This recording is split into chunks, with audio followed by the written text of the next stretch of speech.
Chapter 687. For a moment, Yi wanted to drown in Jiang Zhao's gaze. It was as soft as the morning sunlight with golden edges. She wanted to throw herself into his arms in public, but then she remembered her family's teachings, to be dignified and reserved.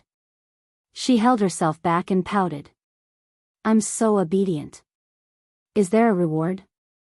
Jiang Zhao bowed his head on Yi's neck and said in a hoarse voice, "Yes." When they arrived in City Ji, the car sent by the Pei family came to pick them up. It was a black and domineering nanny car. No sound could be seen from the outside.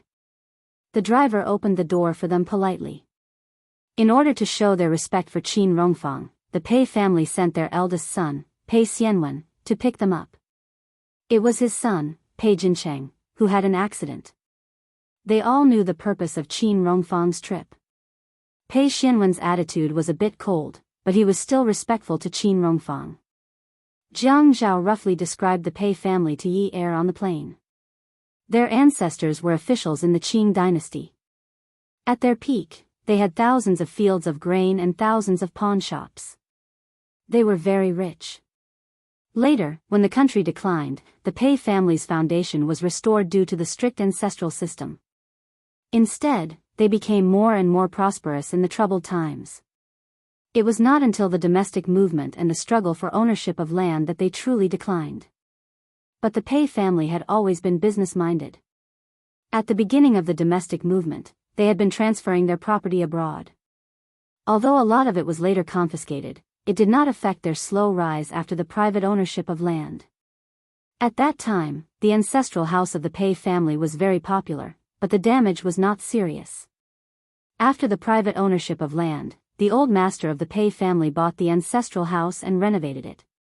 Jiang Zhao said that if he went back to Jiangzhou next time, he would take her to see Jiang Rui's snow garden.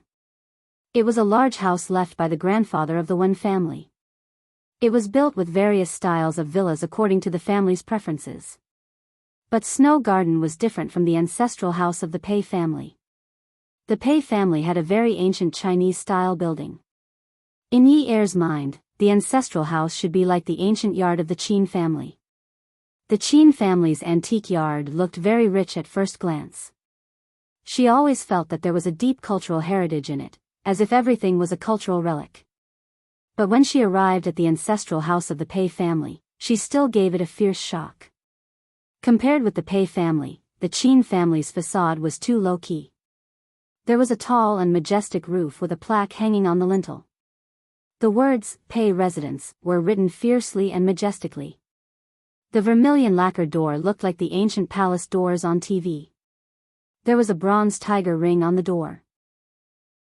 The two stone lions at the entrance revealed their ferocious glints and were awe-inspiring.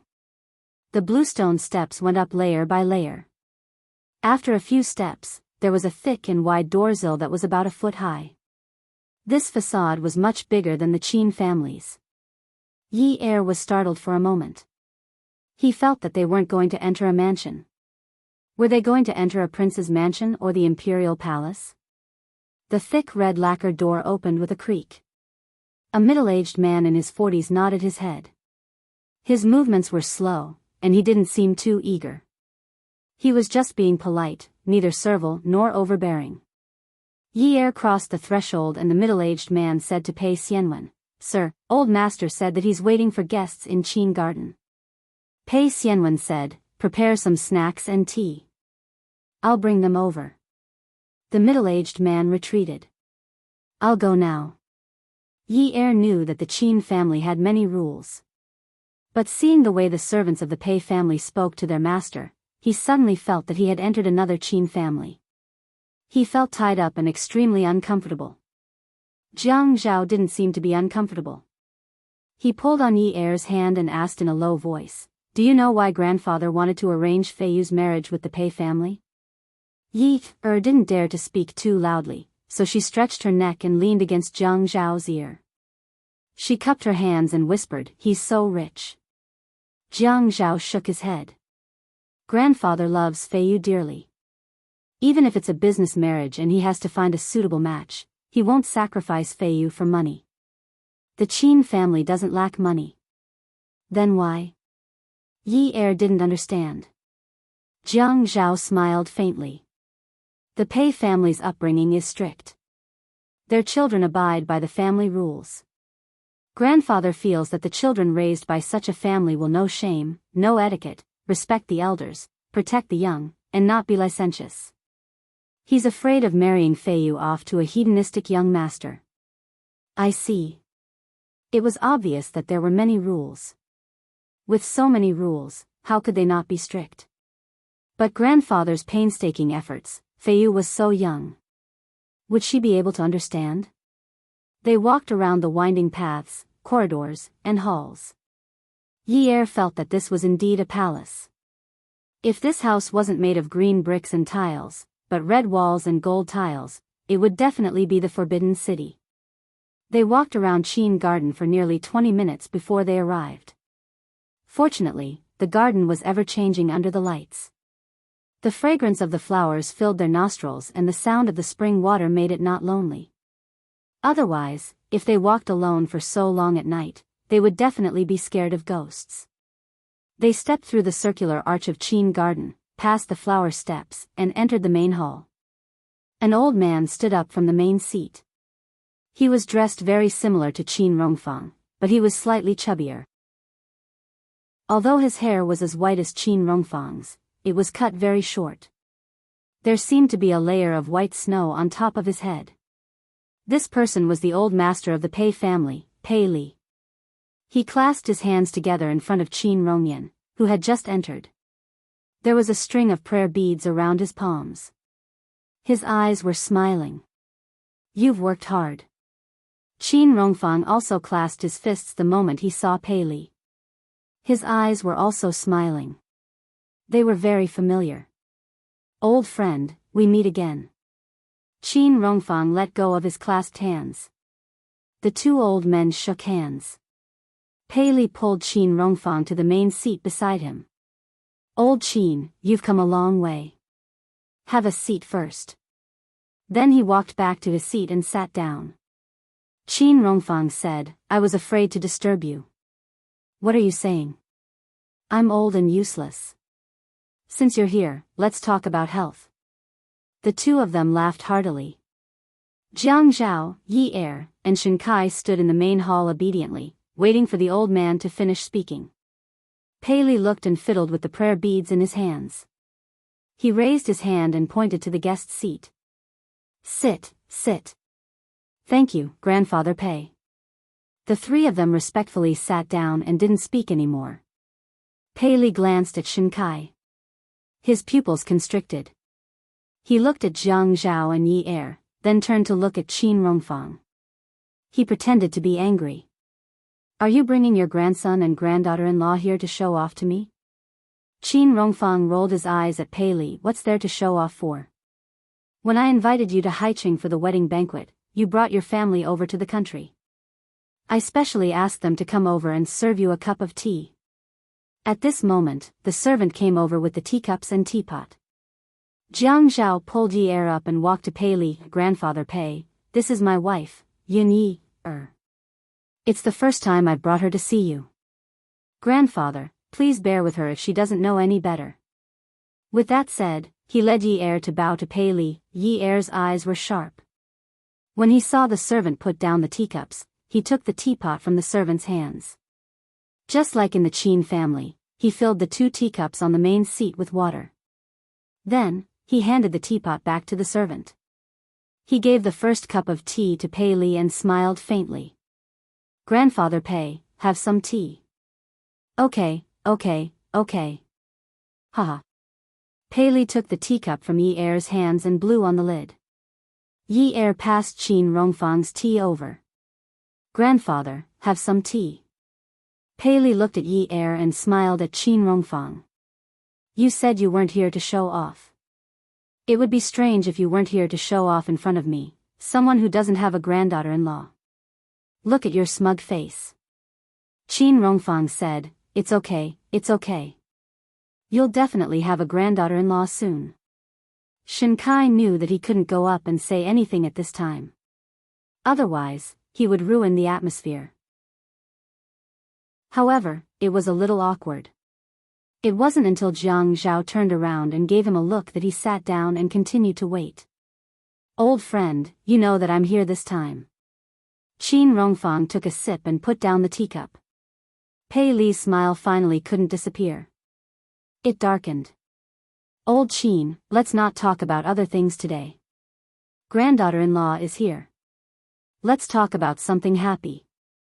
Qin Rongfang gave Shinkai a look. Shinkai stood up and walked to the main hall. He bowed to Pei Li. "Grandfather Pei, my sister didn't know how to cause trouble. Originally, my grandfather wanted to come personally to apologize, but he suddenly fell ill and couldn't come. My father is also overseas. He just received the news and is rushing over. Now, I'm the eldest brother in the family. I hope Grandfather Pei can forgive me." Shinkai bowed again. It was a very deep bow. Pei Li's fingers moved faster and faster. Seeing Shinkai's gaze become sharper and sharper, Yi Er was nervous about the atmosphere. He secretly wiped the sweat on his forehead. "I think it's better to handle this matter impartially." Pei Li gritted his teeth as he said this. Shinkai's back trembled. He straightened up and looked at Pei Li earnestly. "Grandfather Pei, the Shin family didn't educate Shin Xian well. We feel very guilty. Shin Xian should be punished for this matter, but she's still young. There are many opportunities for her to change. Since this mistake was caused by her, no matter what happens to Jincheng in the future, she should be the one to take care of him. The Shin family is willing to give a dowry of hundreds of billions to let Shin Xian marry Jincheng." "Bastard." Pei Li slammed his hand on the table. The teacup on the table shook for a while. "Hundreds of billions? My grandson is worth hundreds of billions? I don't want a single cent.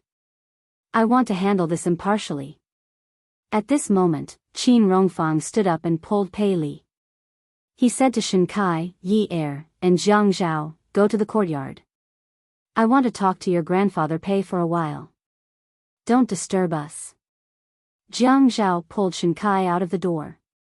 Yi Er followed closely behind.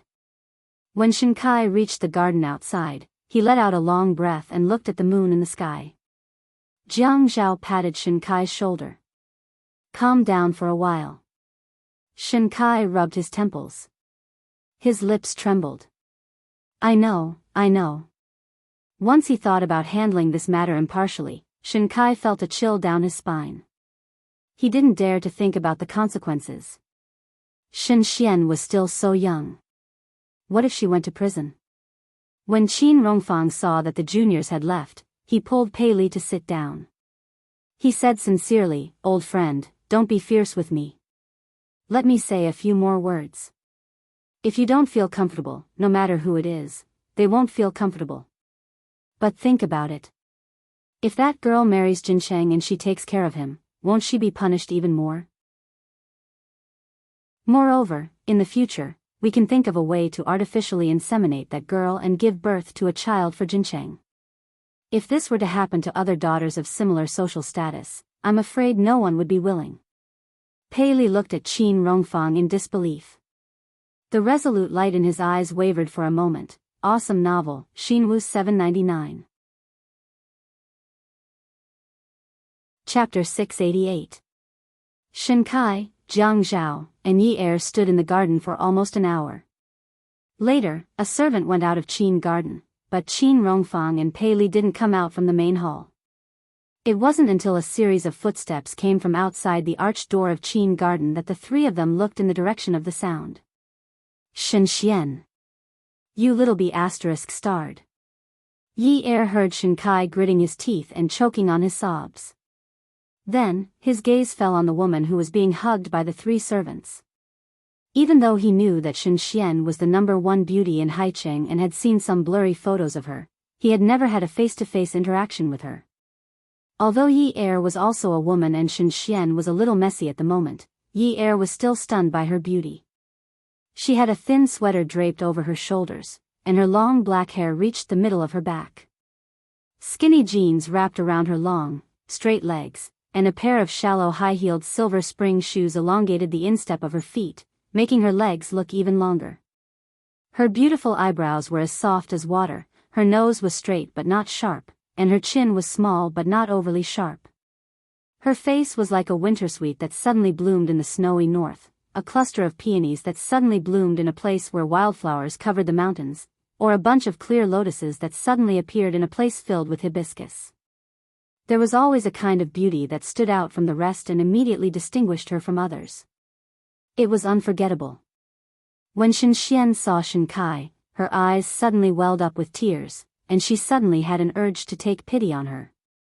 Because of Shenxian's beauty, Yi Er took a deep breath and glanced at Jiang Zhao beside him. Jiang Zhao's expression seemed normal. Shenxian pulled Shenxian into his arms and scolded fiercely, "You troublemaker, are you the King reincarnation of Sun Wukong? You won't stop until you poke a hole in the sky, will you?" When Shenxian entered Qin Garden, Yi Er did not notice that her eyes were red and swollen, which meant that she had not cried. But at this time, she fell into Shinkai's arms, tightly clutched the back of Shinkai's clothes, and burst into tears. She gasped for breath, as if she could not catch her breath. "Brother, brother, brother." Shenxian's heart clenched. His eyes were red as he freed his hands from Shenxian and slapped Shenxian's buttocks twice. "You little bastard." Shenxian cried even harder. "Brother, I killed someone, I killed someone." Shenkai was stunned. He shook Shenxian's shoulder and said, little girl, little girl." Shenxian looked at Shenkai with pain in her eyes. Her body trembled like a sieve. "Brother, I killed someone, I killed someone." Her 10 fingers were like water and scallions. She raised them in front of Shenkai and flipped them back and forth as if she was in a trance. "Brother, I just took that bottle and threw it at him. Brother, I didn't mean to. I just wanted to teach him a lesson. I just couldn't stand him. I didn't want to kill him." Shenxian was scared, guilty, panicked, and lost.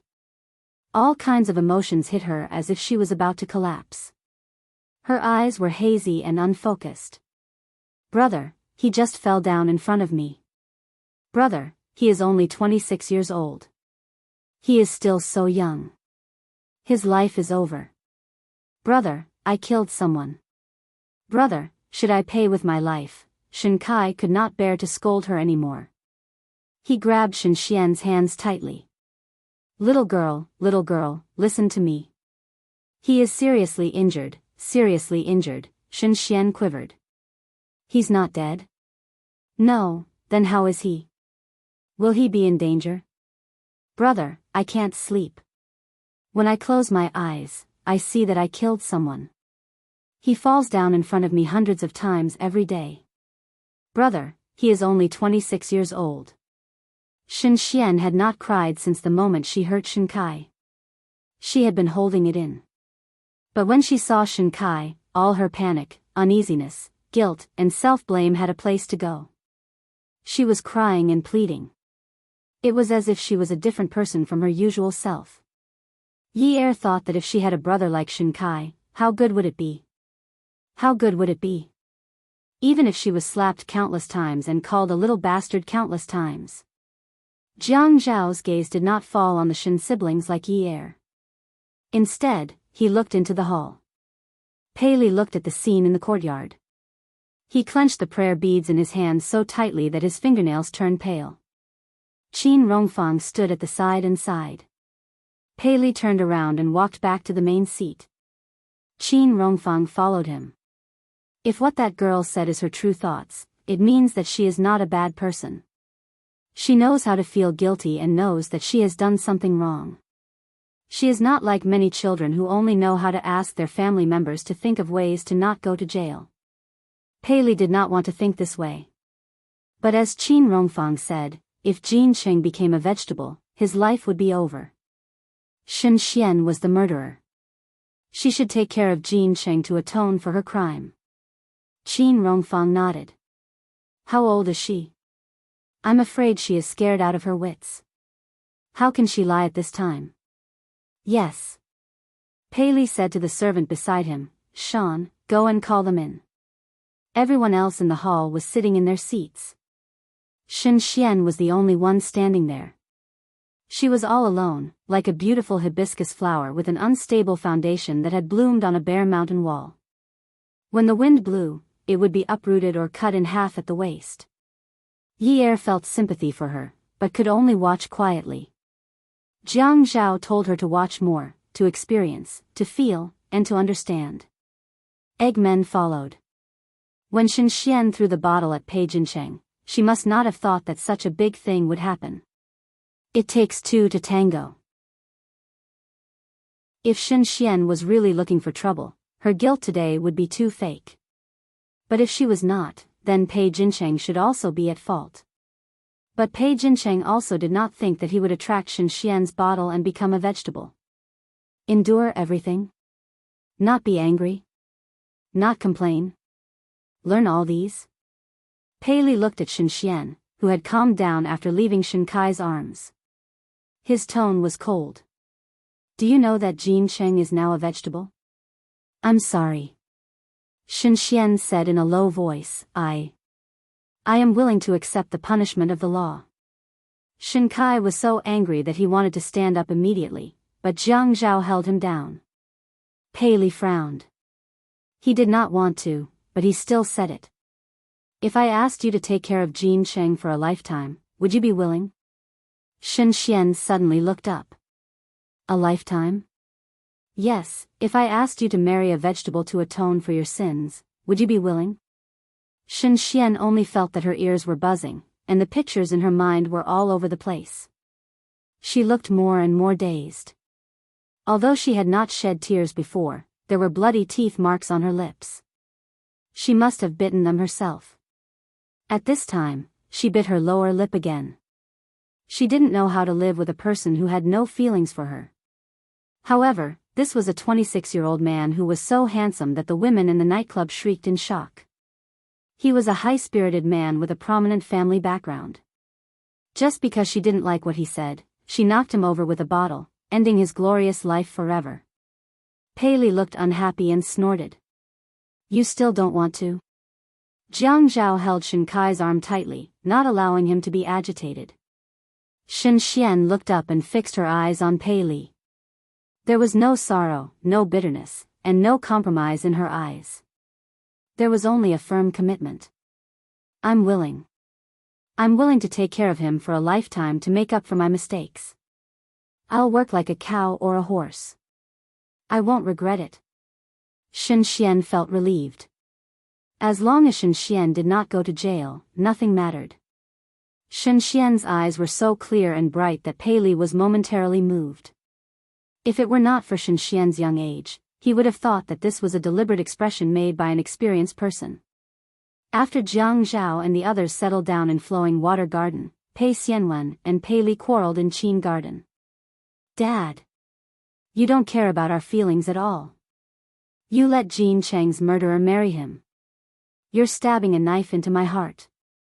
Pei Xianwen supported himself on the table and could not stand steadily. Yes, he did not agree. He firmly disagreed. If he could not punish the murderer, he would not be satisfied even if he died. Pei Li fiddled with the prayer beads to stabilize his breathing. Xianwen, do you think I was willing to do this? It's not that I'm soft-hearted because I'm a Buddhist. I also want to seek justice for Jin Cheng, but, think about it yourself. Isn't Jin Cheng in the wrong? Pei Xianwen said angrily, the law doesn't care about that. Shen Xian should go to jail for causing Jin Cheng to end up like this. Pei Li retorted, let me tell you, even if Jin Cheng has to lie in bed for the rest of his life, he must have his own child. But think about it carefully. Jin Cheng has become a vegetable. I'm afraid that no family of equal social status will be willing to marry their daughter to him. All of this is caused by Shen Xian. She must complete the task of getting Jin Cheng pregnant. Pei Xianwen said angrily, I'm going to buy a daughter-in-law for Jin Cheng to undergo artificial insemination. I will never let Jin Cheng's murderer bear his child. Nonsense. What if something happens after you buy the daughter-in-law? Can the child not have a mother? Shen Xian can't. She must take care of Jean Cheng for the rest of his life. Pei Xinwen's voice finally lowered. Won't anything happen if she takes care of Jean Cheng? What if she won't. That child isn't that bad. Dad, you're too soft-hearted. Shen Xian curled up in Shen Kai's arms and slept. From the beginning, she was shivering, to becoming more and more stable. Shen Kai kept patting her back. His lips were already dry, but he was still saying, "It's okay, it's okay." Jiang Zhao saw that Shen Kai's door was ajar. He gently knocked, then pushed the door open and went in. He sighed softly, poured a glass of water, and handed it to Shen Kai, who was lying on the bed with his sister resting on his arm. Jiang Zhao watched as Shen Kai raised his head and drank the glass of water. Then, he handed the glass back to him. If Shen Xian hadn't gotten into this situation, I wouldn't have known that you're such an anxious person. Jiang Zhao smiled bitterly. I actually hope that you'll never know that I'm such an anxious person. I only have one sister. What can I do? Shen Kai's voice was very soft. If I had known that this would happen, I wouldn't have doted on her since she was young. I would have beaten her up since she was young. Then, she wouldn't have dared to cause trouble. Thinking about how his sister was going to marry a vegetable, Shen Kai could only swallow his words. He looked at Jiang Zhao, who was still looking for him at such a late hour. This time, when we go back to High City, I'll search for the family Ouyang's information and give it to you as soon as possible. I won't leave out anything. Awesome novel. Hongcha 866. Chapter 689. Jiang Zhao smiled embarrassedly. Looking at how you're working so hard for Shen Xian, why do I feel like I'm taking advantage of her when she's down? How can that be the same? Shen Xian is my sister. The Shen family owes her a favor. I can't possibly not repay it. Shen Xian wanted to pull his arm out and let Shen Xian sleep on her own. However, when he moved, Shen Xian couldn't help but be startled. Then, in a daze, she reached out and grabbed onto his clothes tightly. Jiang Zhao pressed his palms together. Don't move. This girl was so scared that she couldn't sleep last night. She only dares to sleep now that you're by her side. This matter isn't entirely due to my grandfather's efforts. The conditions you offered were indeed good. Grandfather Pei is also a thoughtful person. He didn't make such a decision to give anyone face. If he wasn't willing, I think that even if we talked our heads off, it wouldn't have worked. Jiang Zhao, you're always like this. You make it sound like you're advocating for the greater good. In the end, I still have to give you what you deserve. It's not wrong to say that you're a fox. You flatter me. There are many foxes in Haicheng. I'm just an inconspicuous one. Jiang Zhao looked at Shen Xian and laughed softly. He simply sat down on a chair and started chatting with Shen Kai. You're too humble. Shen Kai wasn't in the mood to joke. Sigh. Anyway, I'll give you all the information on the family Ouyang when we get back. You can do it yourself. I'm not in the mood to think about other things. I know how you feel. It's fine as long as the Han family is appeased. Shen Kai sighed. Sigh. I'm just afraid that it won't be enough. That little brat from the Han family likes our little rascal so much that he's crazy. Otherwise, he would have broken off the engagement long ago. It's just that Han Qiang refuses. Otherwise, that little rascal wouldn't have been causing trouble and trying to ruin his reputation. Han Qiang is pretty good. Why does Shen Xian look down on him? Jiang Zhao was puzzled. The corner of Shen Kai's mouth twitched speechlessly. You don't know? She said that Han Qiang was too good-looking, with a pair of peach blossom eyes that seduced women. He actually attracted flies, and when he got married in the future, he would definitely be a playboy. In the end, she didn't like the mediocre ones. In short, she didn't like them. She said she didn't like them. Jiang Zhao only said one word, go ahead. If I didn't do it, would this have happened? Now, she still has to marry a good-looking man. Moreover, it's a good-looking man who can't move in bed. Now that she's married, such a man will be honest. It's impossible for him to go out and seduce women. It's really worry-free. Shinkai shook his head and smiled bitterly. If it weren't for Shinxian's situation, I would have been amused by your words. You're really something. There's no other way. I'll get you a glass of water and put it on your bedside table. If you want to drink it later, you can get it yourself. Thank you. Pei Jincheng's mother, Ji Rong, was a traditional woman. She didn't participate in the family's decision-making, but she still couldn't accept the fact that her son was in a vegetative state. Her attitude was the same as Pei Xinwen's. She couldn't accept Shinxian marrying into the Pei family. Father, tell me, is it because of the dowry? Is it because our Pei family swallowed it down our throat worth that much money? Pei Li looked at his eldest daughter-in-law. After a long while, he closed his eyes and sat motionlessly on the main seat. However, the prayer beads in his hand were moving very quickly. When he moved the prayer beads, they seemed to be trembling because of the speed. After a while, Pei Li opened his mouth faintly. His voice wasn't loud, but it was soul-stirring. I'm not dead yet. In this family, I still have the final say, and I must have the final say. I've made this decision, and it's not to be refuted or disobeyed.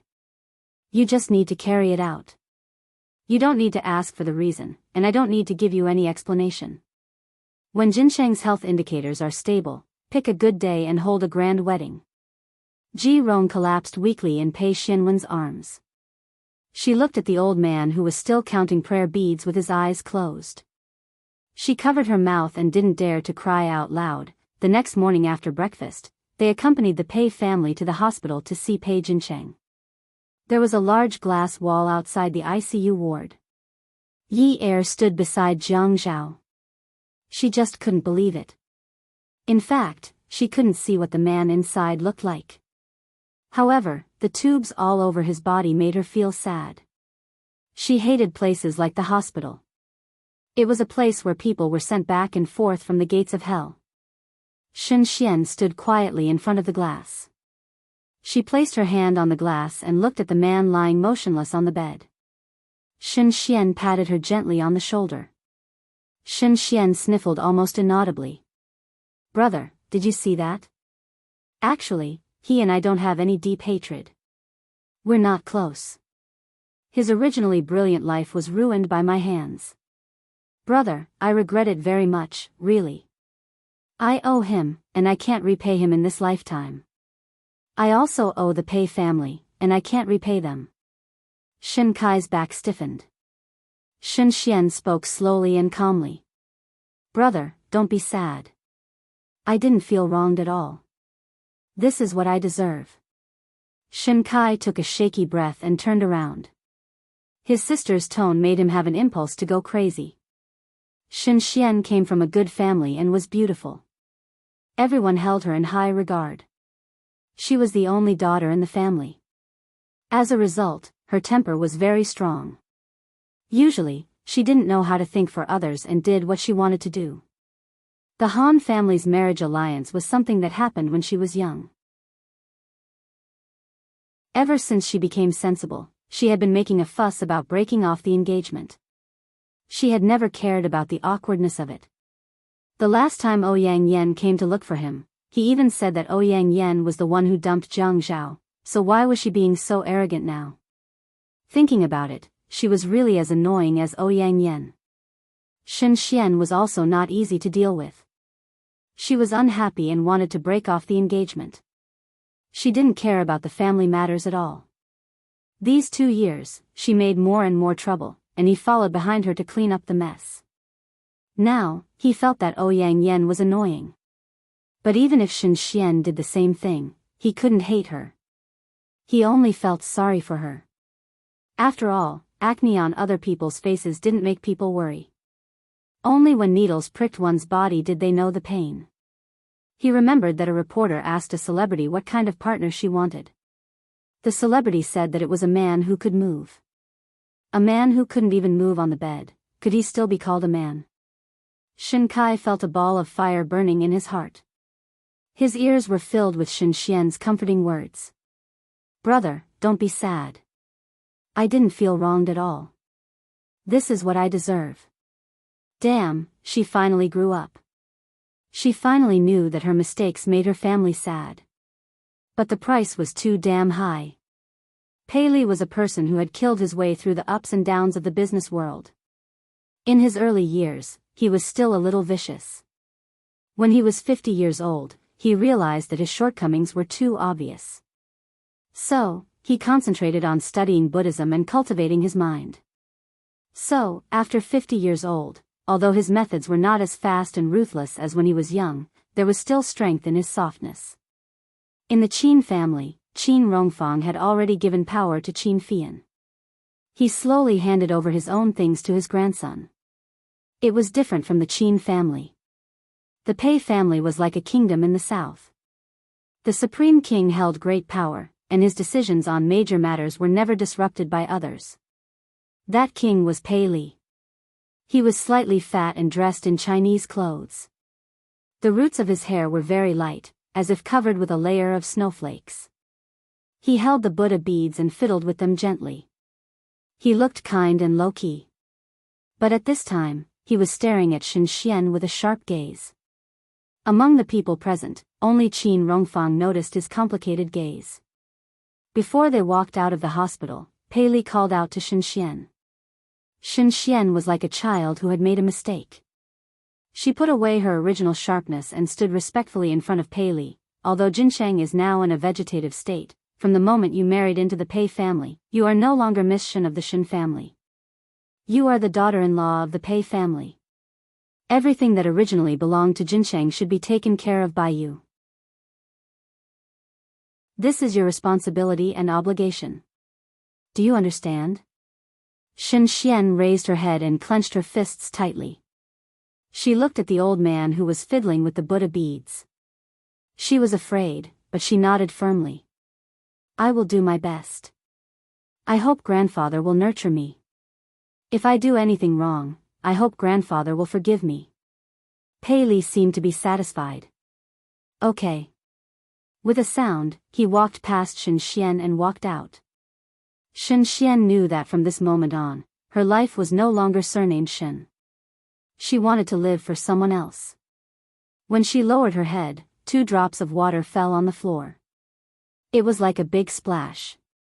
She raised her hand to wipe her eyes and walked out resolutely. Yi Er and Jiang Zhao returned to Haicheng. Both of them were immersed in their own work.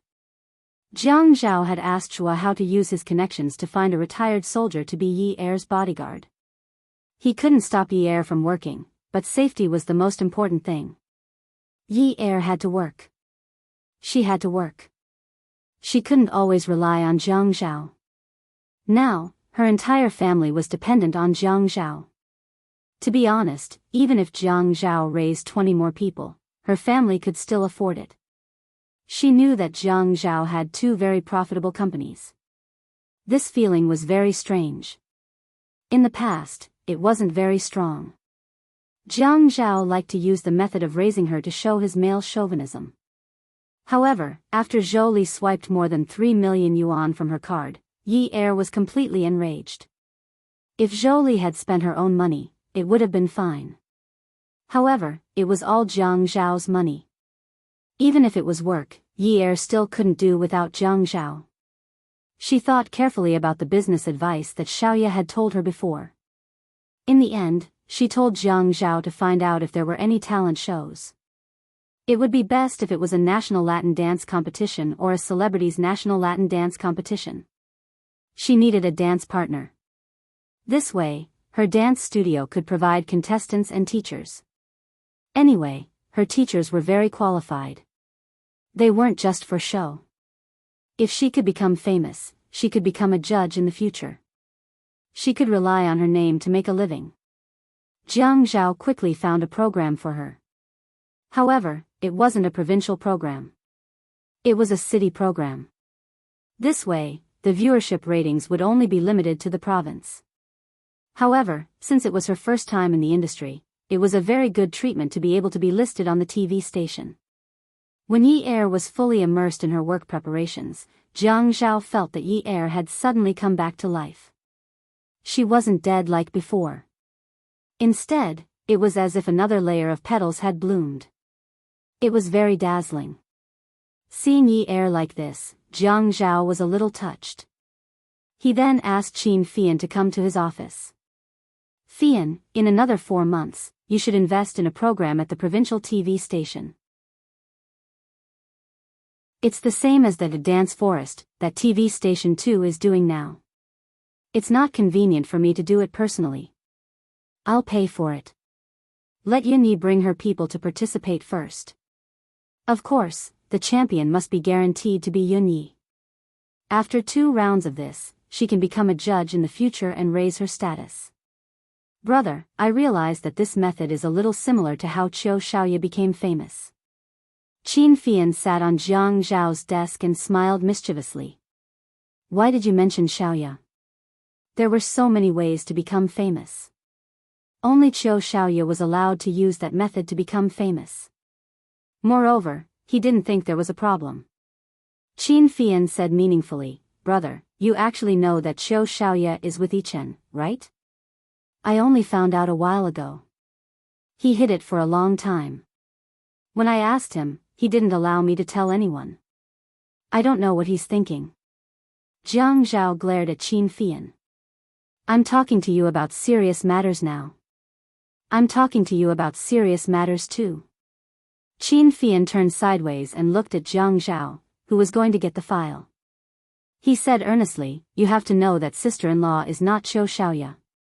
Qiu Shaoye is Yichen's underground prostitute. Sister-in-law is your legitimate wife. You can't make sister-in-law the center of attention like Qiu Shaoye. Jiang Zhao felt that Qin Fian was really pedantic. He had thought it through now. Yi Er's fame wouldn't affect him much. Why not? Yunyi is still young. She wants to show her value. She feels that this process is very happy. I think she should take advantage of the enthusiasm now to pursue her dreams. Qin Fian's ability to add fuel to the fire was increasing day by day. And then? After she becomes famous, will you let people talk about your wife at tea parties and after meals? He snorted. Brother, you're not such a generous person. Let me tell you, when you go on those shows to dance, look at what those women are wearing. Latin, rumba, cha-cha, tango. Anyway, just look at them. When they spin in a circle, they're showing off their tights. They're even hugging your wife and spinning, lifting her up, hugging her. Qin Fian didn't see the change in Jiang Zhao's expression. His gaze became more and more uncomfortable. He continued, let me tell you, I didn't agree with sister-in-law opening this dance studio. But since she's already opened it, it doesn't matter if she's the boss. In fact, it's enough to make a little money.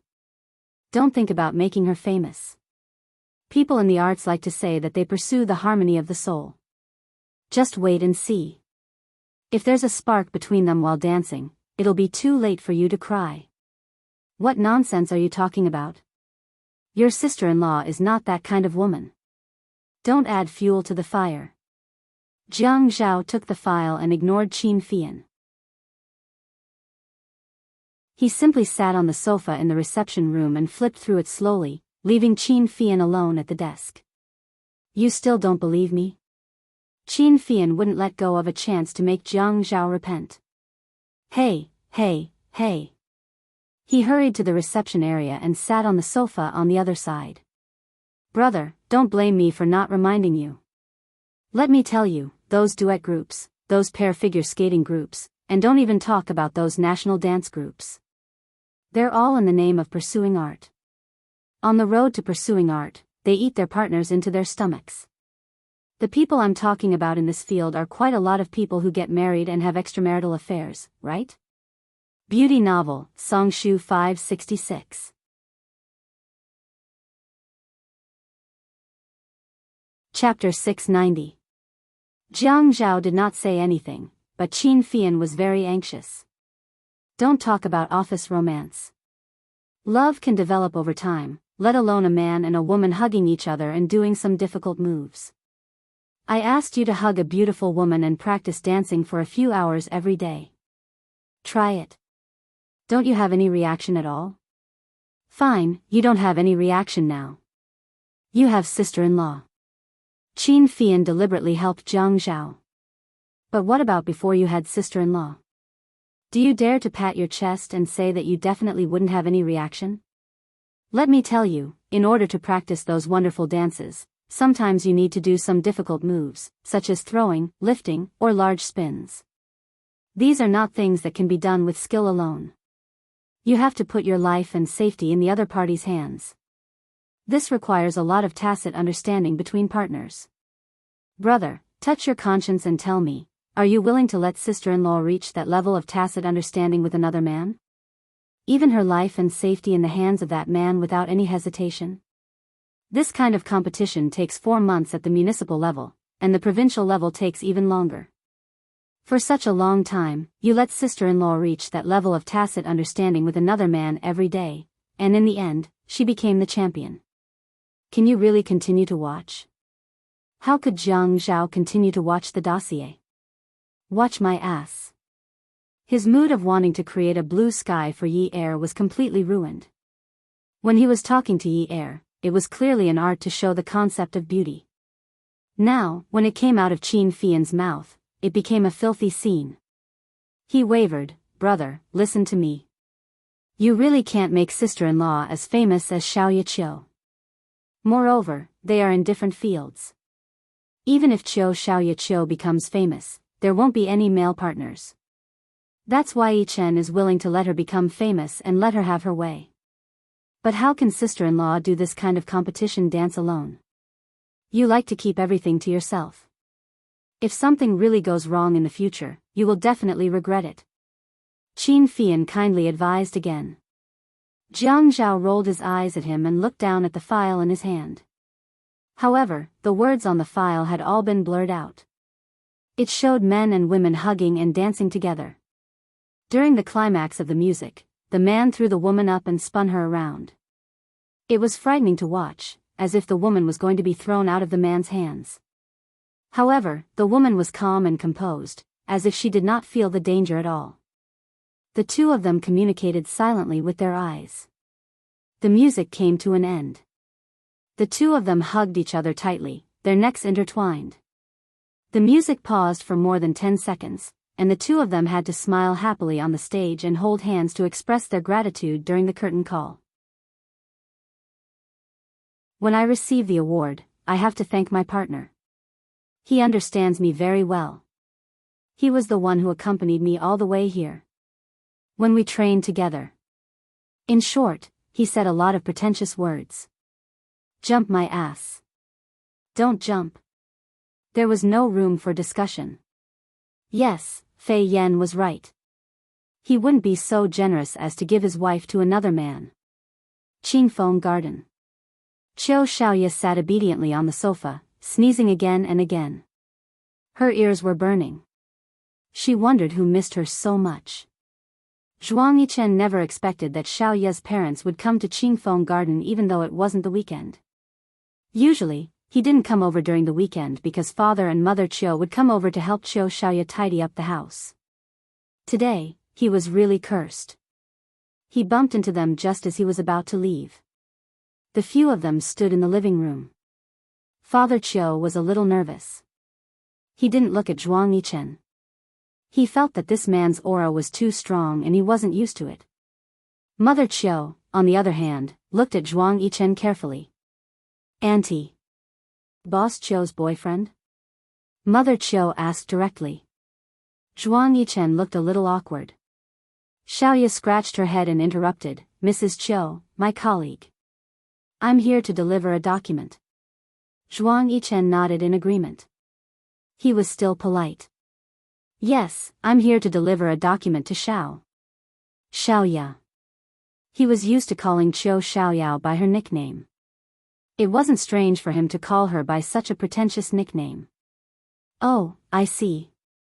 Mother Qiu looked at Zhuang Yichen and sneered. She slyly pretended not to understand and asked, how come I didn't know that Xiaoya is working at Xingchen International now? She's the CEO's secretary now. But President Zhuang is much better looking than the picture on the cover of the finance magazine. After the compliment, her eyes shone with satisfaction. Xiaoya looked up and sighed. Oh no, Mrs. Chiu had taken a liking to Zhuang Yichen. Mrs. Chiu's research scope was too broad. She actually read finance magazines. Was she looking for inspirational stories again? Zhuang Yichen was stunned for half a second before he came back to his senses. Oh, that's what I was thinking. Xingchen International also wants to enter the clothing industry. They want to invite Xiaoya to join them. President Zhuang, are you close to Xiaoya? Mother Chiu was a cunning old fox. Or should I call her Miss Chiu or something? Xiaoya? That's quite close. When it came to business, one had to deal with whatever came their way. However, Zhuang Yichen was not prepared for such a situation. He wanted to put aside his pride and ask Xiaoya for help. Xiaoya seemed to understand and pulled Mother Chiu to sit on the sofa. Mom, it's not like you don't know that I do private customization. The clothes I make are all for people like President Zhuang. It's not strange that they know me for a long time. Oh, that's all? Mother Chiu looked at Zhuang Yichen again. Zhuang Yichen nodded. That's all. Oh. Oh, Mama Chiu said again, seemingly relieved. Zhuang Yichen was about to leave when Mama Chiu suddenly said to Xiaoya, your father and I are here today to drag you to the wedding. Married? Apart from Mother Chiu, everyone else in the room was stunned. Father Chiu was also stunned. However, he was sitting in an inconspicuous position and Mother Chiu's words had completely attracted Zhuang Yichen's attention. Therefore, he did not notice his sudden panic. Mother Chiu acted as though she did not see Zhuang Yichen. Since you are always looking down on this and that, I will make the decision. Xiaoya felt that she had 8 lifetimes of bad luck to have provoked such a difficult mother. She was not old, but her mother, who had nothing to do, actually racked her brains every day to find a man for her. Mom, I've said it before. I don't look like I lack a man. Mother Chiu comforted her calmly and said earnestly, Yanji, I told you that I look like I lack a son-in-law. I am in a huge debt now. Who would want me? Do you think I have hundreds of thousands of yuan?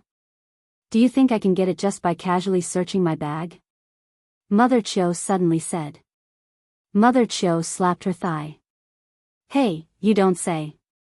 I found you a man who patted his chest and promised to pay off your debt. A bald old man? Chiu Xiaoya only dared to think this way. Mother Chiu raised her eyebrows and described the man proudly. Young, tall, handsome and rich. Xiaoya smiled awkwardly. Mom, have you changed your career to writing romance novels? Mother Chiu gave Xiaoya a shove. Get lost. That was my dream when I was young. I don't have the energy to do that now. I have to worry about your marriage. Xiaoya thought to herself, you really dare to climb up just because you're given a vine. Mom, marriage is a big deal. You have to spend more time thinking about it. That's why I spent a lot of time thinking about it for you. I stayed up all night helping you research. It's not enough for a good man to just be rich. He has to be good looking. It's not enough to just be rich and good looking. He has to be cultured. It's not enough to just be rich and good looking. Xiaoya's shoulders drooped weakly as she raised her head and said, we have to have parents-in-law who are easy to get along with. It's not enough to be rich, good-looking, and cultured. We have to be considerate, tolerant, filial, and romantic. After Xiaoya finished reciting, she looked dispirited and helpless. She looked like she was about to cry as she said, Mom, you should go and write. You'll definitely do something. Really, you'll definitely achieve more than worrying about your daughter's marriage. Zhuang Yichen wanted to turn around and leave because the people here obviously didn't care about him. He had always had a strong presence. However, after confirming that he wasn't Xiaoya's boyfriend, Mother Chiu didn't even look at him. Instead, she kept promoting other men to Xiaoya. As if rooted to the ground, Zhuang Yichen was in an awkward situation. He was afraid that he would be suspicious if he stayed any longer, so Zhuang Yichen said politely, "Uncle, Auntie, I will leave first." "Okay, okay, okay. Take care." Mother Chio's voice was full of enthusiasm. However, her eyes fell on Xiaoya and dropped another bomb. "Hurry up and pack up. Ian has been waiting for too long. He said that you don't want to see him. He wants to marry you this time. If you say so, he will marry you immediately. He will help you pay off the debt. How is it? Young, right? Tall, right? Handsome, right? Rich, right? Not?" Xiaoya's eyes suddenly widened. Her voice trembled. "Mom. Don't joke around." Zhuang Yichen, who had just walked to the door, paused again. He heard Xiaoya's voice suddenly change in pitch. It suddenly rose and fell. In her incredulous tone, there was a strong sense of anticipation and unexpected loneliness. "Kang Ian?" Kang Ian proposed to Xiaoya. Last time in the wardrobe, he saw how Mother Chio wanted to marry Xiaoya off. He didn't think it was a joke. His hand that was already holding the door handle couldn't press it down. However, he held the door handle tightly. After he let go, he turned around and looked at Xiaoya. "Xiaoya, what about your promise to attend the new company's meeting in an hour?" Xiaoya looked up and saw Zhuang Yichen's pleasant face. However, her eyes were full of tyranny. How should she say it? This was a question with no choice. "I will go right away. I will go when the proposal is ready. President Zhuang, I think the meeting should be delayed for half an hour. You can only focus on your work after this important matter is solved." Mother Chio smiled. She stood up and politely discussed with Zhuang Yichen. Zhuang Yichen stood there motionless. He didn't look like there was anything wrong with it. Instead, his outstanding temperament covered up his displeasure. "Auntie, it's not right for more than a dozen people to wait for one person. Moreover, many of them came from other cities for the meeting. Some of them have already booked return tickets. If the company's interests are lost, I'm afraid that the interests of the employees will be affected in the future." Mother Chio lowered her head and thought for a while. When she looked up, she was still in a dilemma. "Okay, you should hurry to the meeting. I will discuss it with Ian. Anyway, the Civil Affairs Bureau closes at 5:30. Go ahead. Don't delay your work." Zhuang Yichen's eyebrows twitched, but he still smiled like a gentleman. "Xiaoya, follow me to the company. After the meeting, we can solve this important matter as soon as possible." Xiaoya could feel Zhuang Yichen's anger. Zhuang Yichen was not a very patient person. If he hid a knife behind his smile, it meant that she was going to be in trouble. As expected, the silver Bugatti shot out of the neighborhood like an arrow. Xiaoya sat upright in the assistant seat. Zhuang Yichen glanced at her. "Aren't you going to explain to me?" "Ah." Xiaoya seemed to have suddenly come back to her senses. What? This B***-starred woman actually didn't know what he was talking about. Was she blinded by the news of her marriage? "Don't you need to explain to me about Kang Ian?" Xiaoya spoke out of habit. "Since when do I need to explain to you about my matters?" When he stepped on the brakes, the car stopped by the roadside. Xiaoya rushed forward. "Zhuang Yichen." Zhuang Yichen leaned over and pressed down on her. He opened his large palms and grabbed Xiaoya's but between his thumb and index finger. He pinched it with 2 fingers and lifted it towards himself. He gritted his teeth and said, "Little demon Xiao, what kind of attitude is that when you talk to me?"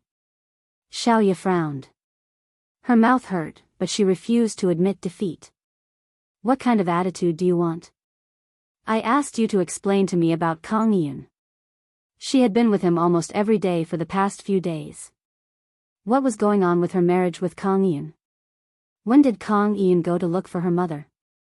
Why did she suddenly have to register? She was too timing. She dared. "I said I don't need to explain." "Why should I explain to you?" "I won't explain to you." Good, good.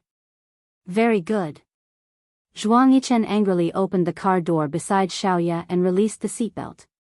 Get out of the car. Xiaoya was stunned for a moment. Zhuang Yichen's slender eyes turned into blades. He was already sitting upright and shouted, "Get out of the car." Xiaoya let out a long breath. She closed her eyes and opened them.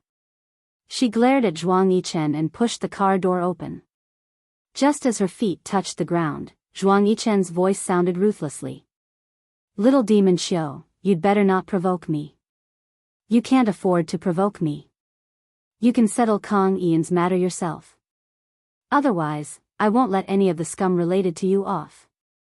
Xiaoya's back trembled. A gust of cold air froze her spine. When she clenched her fists, her breath was trembling. She turned around and glared at Zhuang Yichen. She gritted her teeth and said angrily, "Zhuang Yichen, you're getting more and more involved now. You've really stretched your hands too far. We've already agreed not to interfere with each other's business." The man leaned back in his seat. The sunlight shone on him, and his handsome face was sharp. His eyes were cold as he looked at the traffic coming and going in front of him. He directly ignored Xiaoya's words of not interfering with each other and parting on good terms. He sneered coldly, with a spirit that looked down on everything. "Oh, my hands are long. I can stretch them as long as I want. What can you do? What can Kang Ian do?" Xiaoya suddenly regretted. Why did she think that Zhuang Yichen was a good prostitute? Why did she think that he was a good person? He was a bastard. Beauty novel, Xinwu 799. Chapter 691. When Yi found out that her name had been removed from the list, she was at a loss. How could this be?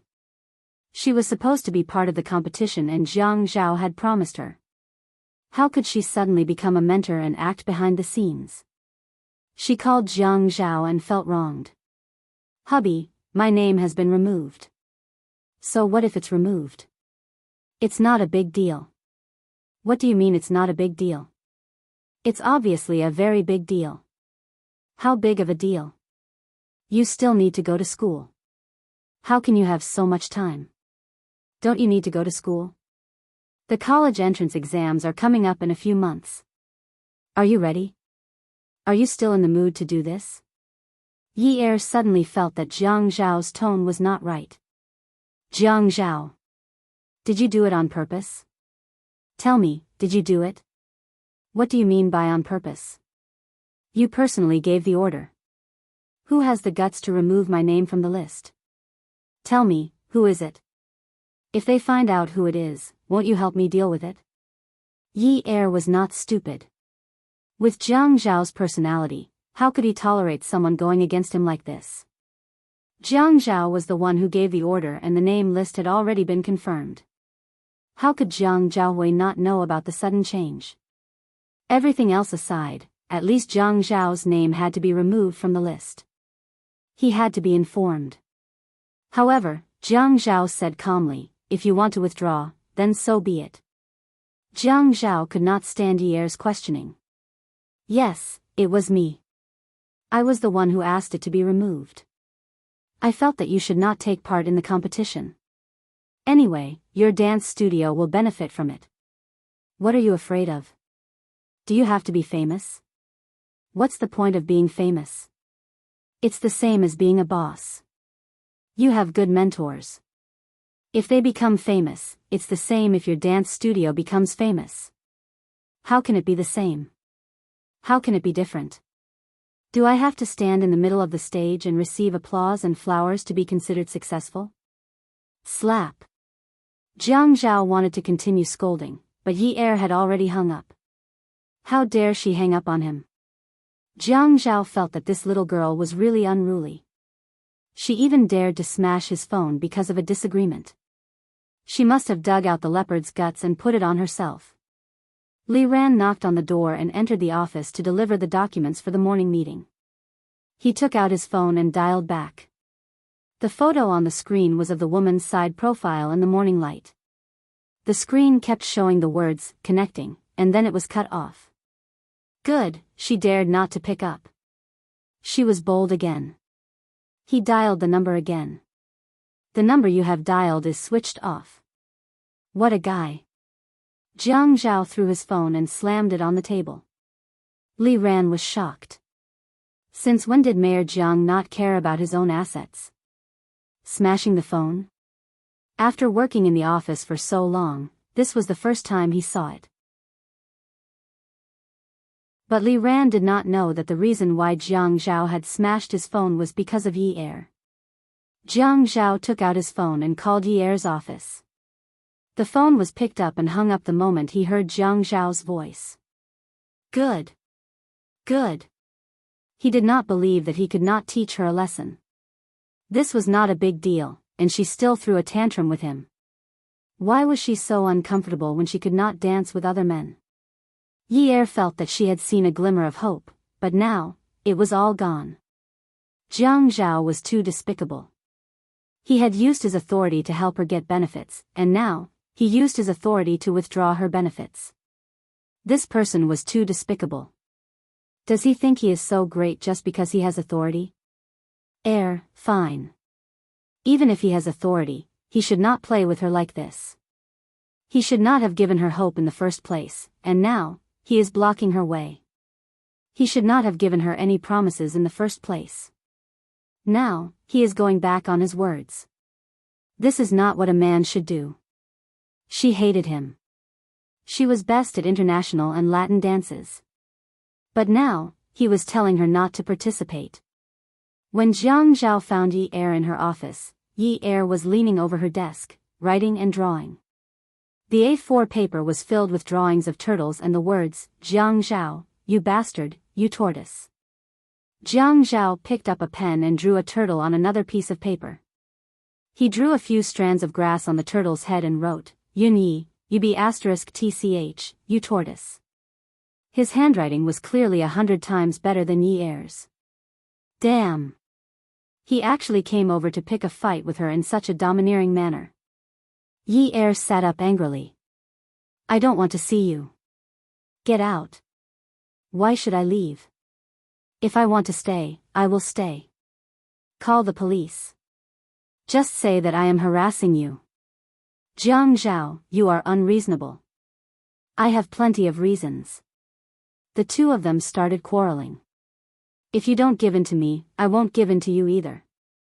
You say something and I say something back. It was a competition of whose voice was louder and whose aura was stronger. Jiang Zhao's aura enveloped the entire venue. Yi Er's aura came out of her throat and covered each other's ears. You promised to let me dance. You even said that you would guarantee that I would be the champion. The champion. Although it was a little suspicious that she had gotten in through the back door, even if she wanted to be vain, there was nothing wrong with that. Yi Er did not think that this was shameful behavior. She was not the only one who did this. Yes, I did promise you. But this international pas de deux is not allowed. Why not? What's wrong with international pas de deux? Are you discriminating? Is that so? You said it was okay at the beginning. Anyway, I won't allow any other man to hug you other than me. They will hug you longer than me. No, I won't even hug you once. When Jiang Zhao thought of this, he was all kinds of unhappy. He would only hug her when he got home at night, after dinner, when he went to bed, and when he fell asleep. How long would he hug her? And this was under the condition that he did not go on a business trip. Fei Yan said that for such a long program, rehearsing and practicing every day was like an 8-hour workday. To hug her for such a long time when she was sober and entrust her safety and life to that person, he would be an idiot to let his wife do such a thing. Fei Yan was right. He should not have opened a dance studio for her. If he wanted to make money, he could have opened a casino. Why open a dance studio? There would be problems as she danced. His wife was soft and tender. She had a graceful figure. Her face was like a lotus flower. Which normal man could hug her for hours and not have problems? Jiang Zhao, be reasonable. How can you think of me as that kind of person? You are not that kind of woman, but there are many men like that. Are you talking about you? Yes, if it were me, I would be. The two of them quarreled with red faces. In the end, the outcome was already decided from the beginning. Yi Er could not win. The winner would always be the chess player who could manipulate the game. Even if she could quarrel better than Jiang Zhao and reason better than Jiang Zhao had the power. If he did not say anything, the teacher behind the scenes could be removed. Beauty novel, Songshu 566.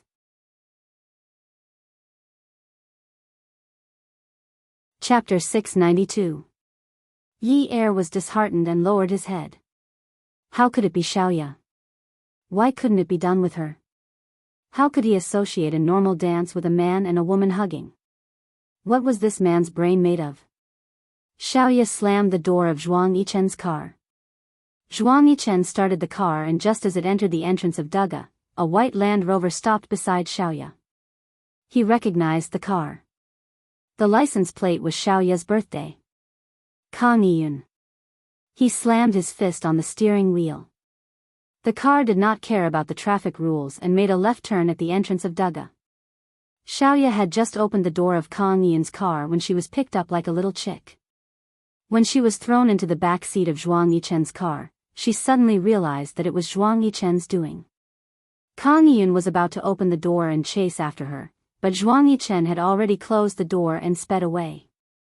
The atmosphere in the car was freezing. Xiaoya could not help but shiver. Zhuang Yichen, what are you trying to do? Little demon Xiao, it seems like you still don't understand what I mean. When Zhuang Yichen spoke, his nostrils and jawline were frighteningly stiff. Even his voice was cold and emotionless. He took out his phone and dialed a number. After a few seconds, he said, Xia Qian, a fourth-year student at the media college who is interning at Channel 2, Xiaoya rushed over and snatched his phone. Zhuang Yichen. If you dare to touch Xia Qian, I'll fight you to the death. Zhuang Yichen continued to drive and glanced at the woman leaning against his shoulder. Risking my life?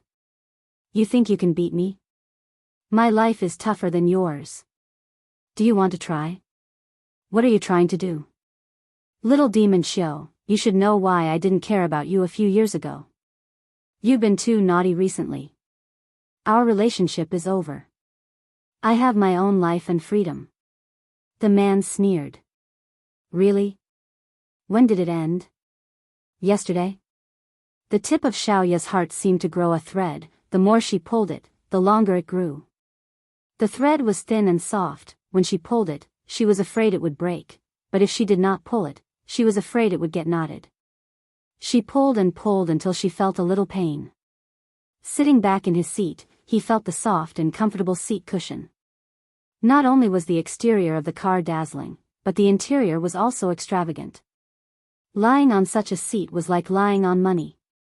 She wouldn't buy such a car even if she had the money. It was too expensive and the cost of maintenance was too high. Even if she could afford it, she couldn't afford to keep it. Everything needed to be managed. If you couldn't afford it but insisted on buying it as a shop front, you would be the one suffering. Xiaoya had always been a woman with a strong sense of anxiety. From the first day she was with Zhuang Yichen, she thought that she might be abandoned at any time, so she wanted her own house and career. That was why she bought a car that cost more than 200,000 yuan, in case she was abandoned by this man one day and could not afford a good car. She always had a way to comfort herself when she met with a setback.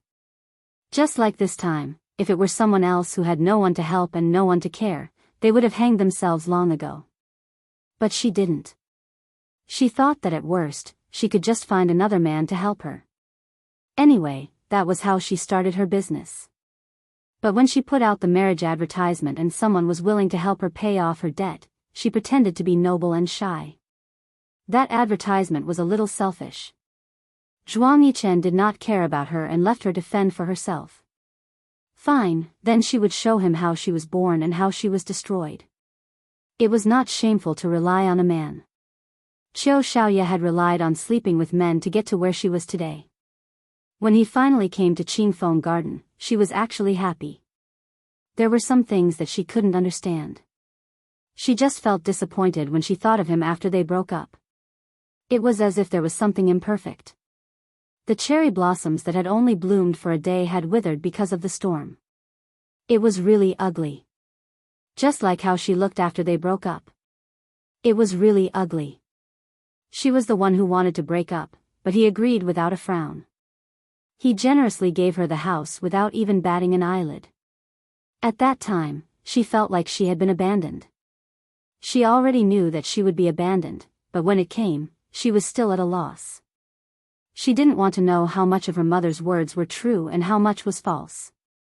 But what was his attitude now? He didn't allow her to get married, but wanted her to continue sleeping with him. She didn't know how much she had to move this man. It didn't seem possible. She had lost her brilliance, but she couldn't afford to waste her youth anymore. Especially when she saw Jiang Zhao by Yi Er's side, she felt like she was terminally ill. She always told Yi Er that a woman should have her own career, so that she wouldn't be left with nothing when her man abandoned her. But it was so funny. Even if Yi Er was abandoned by her man in the future, she could still legally get a sum of alimony or get a share of Jiang Zhao's assets after they got divorced. But what about herself now? She would really be left with nothing after being abandoned by her man. When Yi Er was sick and hospitalized, Jiang Zhao took care of her every day. He was so busy with work, but he rushed to the hospital after work. When Yi Er's father was hospitalized, Jiang Zhao and Yi Er would visit him every day. If Yi Er wanted to eat something, Jiang Zhao would accompany her. Yi Er didn't wear luxury goods. She told her that because of Jiang Zhao's work, she couldn't be too extravagant or people would point fingers at her. Yi Er didn't wear sexy or seductive clothes. She told her that because Jiang Zhao didn't like her to wear revealing clothes. She also told her that she had to dress more maturely so that she would be more compatible with Jiang Zhao. Yi Er dared to act coquettishly to Jiang Zhao in front of a table of friends and said, "I want to eat that, but I can't get it." Jiang Zhao would satisfy her immediately. When Yi Er called to say that she wasn't feeling well, the first person to rush over would definitely be Jiang Zhao. The two of them could stand hand in hand under the sun. That was the kind of happiness that marriage could bring. To get this, Yi Er used some means to force Jiang Zhao to give in, but she still benefited from it. Xiaoya felt that she was jealous. An uncontrollable jealousy took root in her heart and sprouted, growing lush branches and leaves. They were both women with men, but this difference was too painful. Xiaoya was still looking out the window. Her eyes were faintly moist. "Actually, we always knew that our relationship was built when you were valuable to me. When my career collapsed, you weren't willing to help me. If that's the case, then our exchange isn't equal. But all these years, my achievements were all because of you. All this time, you slept with me for nothing. Just treat it as the interest I paid. What are you still not satisfied with? Why do you have to make it so ugly and use my sister to threaten me?" Xiaoya could only hear the man's breathing in the car. She sighed softly. "I can't be with you forever. I still have parents. I have to think about them. You always knew that my mother wanted me to get married. Even without Kang Yiyun, they would still introduce Lu Yiyun, Zhang Yiyun, Wang Yiyun to me in the future. Yichen, sooner or later, I will get married, have children, and have my own family. A happy family that my parents hoped for the first time." Xiaoya called Zhuang Yichen by his name. "Yin Yi, I agree that you want to be successful. But dancing is out of the question. Or I can open another company for you. I can allocate a lot of business for you. If you want to make money, make your own money. That's a very simple thing. But to be famous for dancing, that's out of the question." Yi Er sat in her seat and looked up at the man who was looking down at her from above. His firm tone, as well as the domineering and strong aura that he exuded, enveloped her like a net. It tightened around her until her voice and confidence became smaller and smaller. "Jiang Zhao, I want to do what I like to do, what I'm interested in." Jiang Zhao bent down and rested his elbows on Yi Er's desk. He held Yi Er's face in his hands and stared at her.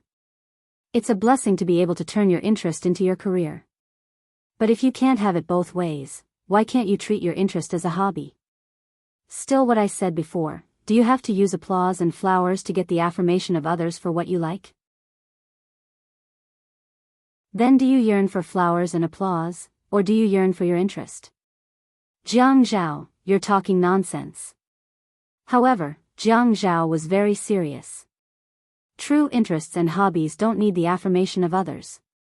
Yin Yi, everything is the same. Let me give you a simple example. When we got married, not many people gave us their sincere blessings. Our family backgrounds didn't match, our ages didn't match. Such voices could be heard everywhere. But we're willing to be together. Even without the approval of others, we're still living very well. Groups of people are jumping out to ask for a divorce. They don't approve of us and doubt us. But we're still together. You're my interest, and I'm your interest. Isn't it fine as long as both of us approve of each other? Why do you have to show off what you think is good to everyone? But if you show it to others, will you be happier than you are now? Yi Er was stunned. Jiang Zhao continued, if we show it to others, the people who applaud you will say, wow, they're so happy. That's great. I'm so envious. But what about the people who gave you the eggs? They will say that the woman is so young, and the man is so old. The man's family background is so good, and the woman's family background is so terrible. They will also say that the woman is insensible, and the man has no taste. In the end, the happy thing will be dug deeper and deeper by others. Your past, my past, things that we clearly don't care about, will become more and more unbearable by those eggs. Small things will become bigger and bigger by others. Do you dare say that with your tolerance, you'll be able to do it without being disturbed? Yi Er couldn't help but admit that she admired Jiang Zhao. When she wasn't with him, even if she ran into obstacles everywhere, she was still the one making the decisions. She could be considered a person with her own opinions. But ever since she got together with him, all the decisions no longer seemed to have anything to do with her. But in the end, she was always willing to compromise. Someone once said that a person can't succeed for no reason. Jiang Zhao was the same, right? He had the ability to grab hold of the weakness that others cared about the most and hit it with one blow, causing the opponent to be utterly defeated. Awesome novel, Xinwu 799.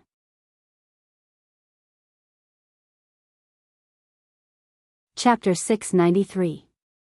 I want. Yi Er wanted to be famous. Perhaps at her age, such vain thoughts could be found everywhere. Her heart was in turmoil. Jiang Zhao still held Yi Er's face and said slyly, Think, what do you want to eat? I'll accompany you for lunch, okay? He knew that dancing was not feasible and would make Yi Er very unhappy, but he had no choice but to try his best to make up for it. I want to eat ice cream to vent my anger. Okay, let's have an ice cream feast for lunch. Okay. Yi Er agreed hesitantly. Yi Er thought that Jiang Zhao was capable enough. Jiang Zhao thought that Yi Er was magnanimous enough. Just like that, the two of them went for lunch as if nothing had happened. Yi Er did not choose to have an ice cream banquet. Humans were made of iron and rice was made of steel. No matter what, she had to eat her fill to have the strength to work. She ordered 3 dishes, 1 soup, and 2 ice creams. Yi Er had lived a hard life for 2 years, so she was very meticulous when it came to ordering food. She knew how to pair the 3 dishes of meat and vegetable soup, what kind of dishes would be served, and how many people would eat. Jiang Zhao looked at her serious expression and felt that his wife was really good at managing the household. Although he did not need her to save money, he just felt that she was cute. When they were eating, Yi Er received a call from Zhou. She was a little hesitant. Jiang Zhao asked, Who is it? Zhou, Yi Er frowned. It turned out that the most troublesome thing was not one's career, but one's family. No wonder people said that marriage and family were a woman's life career. It was indeed so. Her family was a mess. Fortunately, she was not famous yet. If she became famous in the future and people found out about it, it would be embarrassing for Jiang Zhao. Forget it. So be it behind the scenes. She did not want to stir up trouble. Answer it. Jiang Zhao gestured with his chin. As soon as Yi picked up the phone, Jolie sighed over the phone before she could say anything. Her main thought was that she had spent all her money. Yi hung up the phone and started to eat her food. Jiang Zhao sat opposite her and asked, "What's wrong? Little fox?" "It's fine. Let's eat." "Did something happen to her again?" "Don't care about her. Let's eat." Yi stood up and took the bowl in front of Jiang Zhao. He filled it with soup and set it aside to dry. He sat down again. "Yun Yi." Jiang Zhao looked at Yi sulking. He had probably vented his anger countless times already. If he kept holding it in like this, he would suffer internal injuries. Actually, it's impossible to ignore it. Yi looked up. She's always saying that she doesn't have money. How can she take care of everything? Jiang Zhao said, "She's your mother. This can't be changed. No matter what she does that makes your hair stand on end, you should still take care of her. Actually, you don't have to be so calculative if she spends a little more money every month. Are you afraid that your husband can't afford to support her?" "Jiang Zhao, you can't say that. You don't know how much she has gone overboard. I just gave her money. It's only been a few days. And before I went to G City, I was worried that she wouldn't be able to take care of herself, so I went to the supermarket in the afternoon to buy her a lot of things. Food, drinks, necessities, everything that she needs, I've already bought them all. I even bought her sanitary pads. She spent more than 3 million on clothes and cosmetics that night. What else does she need to spend?" Thinking about this, Yi couldn't get angry. Fortunately, this mother found a big backer, Hu Jincheng, 2 years ago. Otherwise, if he followed her, he would definitely have used up all the money he had to sell the house to protect himself. When that time came, he would have no money to eat and he would probably be so poor that he would have to sell his younger brother. "Yin Yi, you care that she spends too much money. But if you're rich, will you give her money?" "But I don't have money." Jiang Zhao couldn't help but laugh.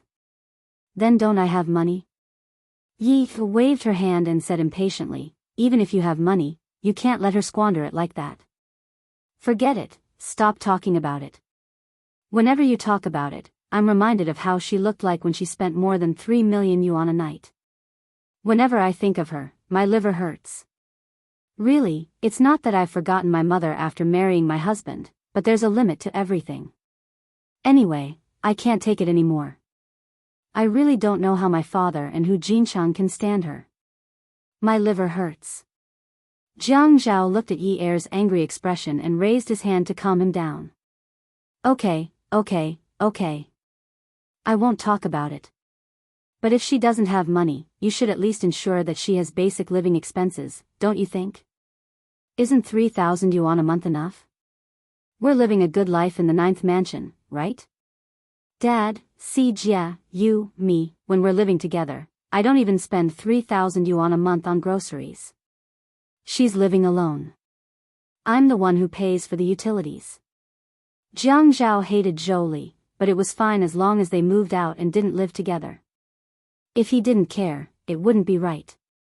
The Jiang and Qin families taught filial piety as the most important thing. Although he couldn't stand Jolie anymore and couldn't be filial emotionally, Yi had the responsibility and obligation to support her morally and legally. "Yin Yi, what do you think about this matter? How about we arrange it this way? 3,000 yuan isn't enough for her to spend, and you're unwilling to give her more. Why don't we each take a step back? You give her 5,000 yuan a month and let our auntie introduce a colleague to her. The colleague will cook for her 3 meals a day and tidy up the place. The auntie will buy the groceries. This way, at least we don't have to worry about her going hungry. What do you think?" Yi eyes lit up, and her mood suddenly brightened. She grabbed the big glass of ice cream and lowered her head to eat it. It was cold and sweet, but not too greasy. It was really comfortable. "Hubby, why are you so smart? Why didn't I think of it? Then in the future, give her 3,000 yuan a month and hire a cook.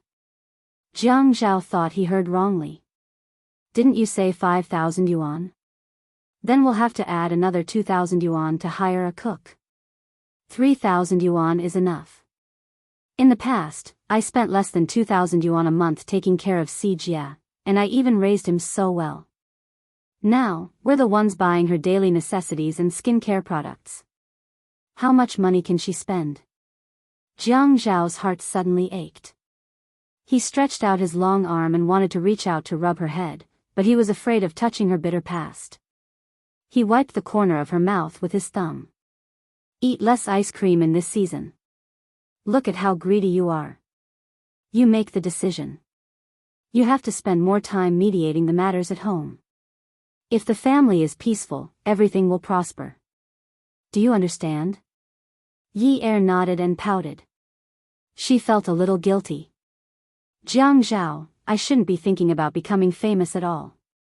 There are a lot of things at home that haven't been settled yet. It's great that you can think like this. After Yi Er finished eating, she quickly contacted the housekeeper at home and quickly found a cook for Zhou Li. She went to Zhou Li's house again and gave her 3,000 yuan. Mom, I've hired a cook for you this time. You don't have to buy the groceries. The cook will be done. I'll get her to cook according to the standards at 9th Mansion. Yi Er, 3,000 yuan isn't enough. I wanted to book a monthly membership card for the beauty salon yesterday. I even chose the cheapest package, which cost 5,099 yuan. Mom, we can't afford that kind of beauty salon. Can't you find a salon that only deals with faces? But how can we not go to a spa? Yi Er felt like the tendons in her brain were dancing on a bamboo pole. They were tapping so hard that her head hurt. Don't we have a bathtub at home? Can't we buy some flower petals and pour some milk into it? Yi Er, how can you treat Mom like this? Isn't this good enough? Then what did you do to me in the past? Don't you know that everything is hereditary? If I were your biological child, shouldn't I learn from you back then? Mom! Yi Er shouted weakly and said, it was Jiang Zhao who didn't allow me to do that. If it weren't for the fact that Jiang Zhao looks down on unfilial people, I really... She took a deep breath and said, I really don't want to care about you anymore. I want you to be like me in the past and fend for yourself. I will send you 3,000 yuan on this day next month. Don't call me during normal times. I won't pick up. Then what if Mom gets sick? Zhou Li looked at Yi Er's face, which was as cold as a stranger's. She was about to cry. Then I'll discuss it with Jiang Zhao in the afternoon. We'll reserve a VIP number for you at the private hospital. When you get there, just put it on our tab. What do you think? No matter how cold and hard Yi Er was, her eyes still turned red after she entered the elevator. If she wasn't afraid of feeding Zhou Li's appetite, there were some things she couldn't say. Shen Kai called Jiang Zhao and told him he would be waiting for him in his office. When Jiang Zhao returned to his office, he saw Shen Kai sitting on the sofa and bickering with Li Ran like a gentleman. It seemed that Shen Kai had suffered too much recently. If he didn't find someone to vent his frustrations on, he would die of boredom. Li Ran was also pitiful. She didn't know how to be tactful and straightforward. She was so angry that she jumped up after hearing a few words from Shen Kai. When Li Ran saw that Jiang Zhao had returned, she left the room.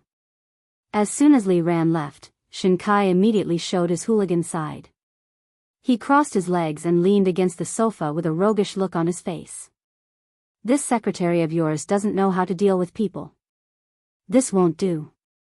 When Jiang Zhao saw the change in Shen Kai, he didn't know whether to laugh or cry. I think it's okay. A straightforward person doesn't need to worry. Shen Kai took out a wrapped file from his briefcase. I brought some originals for you to see. You can write down the important ones, but I can't give you copies and originals. Jiang Zhao rubbed his face and smiled. Kai, I realize that you've been in a mess recently, but your mind is still very clear. Shen Kai stood up and walked to Jiang Zhao's desk. He took out the file and a pen from Jiang Zhao's pen holder and placed it on the table. He raised his eyebrows and smiled. Of course, if I give you copies or originals, you'll know that they're from my place. I won't give you the chance to frame me. Jiang Zhao sat back in his seat and took out his pen from the drawer on his left. He twisted the pen cap and skimmed through the file. The Inspection Institute was really a good place. There were all kinds of secrets. Ouyang Sheng had put in a lot of effort in the past few years. He laughed softly. Shinkai, you're really smart. You're actually guarding against me. Hurry up and give me a copy. Of course, to be on the same side as a wolf, one must wear armor. Haha. You're the wolf. Jiang Zhao also laughed. Attention, Hongcha 866.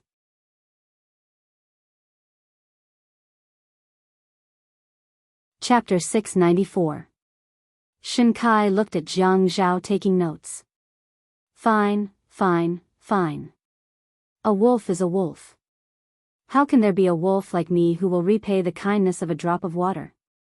Jiang Zhao looked at Shinkai with disdain as he recorded the important data. Don't flatter yourself. Can you keep it up? Shinkai had a smug look on his face. I have to keep it up even if I can't keep it up.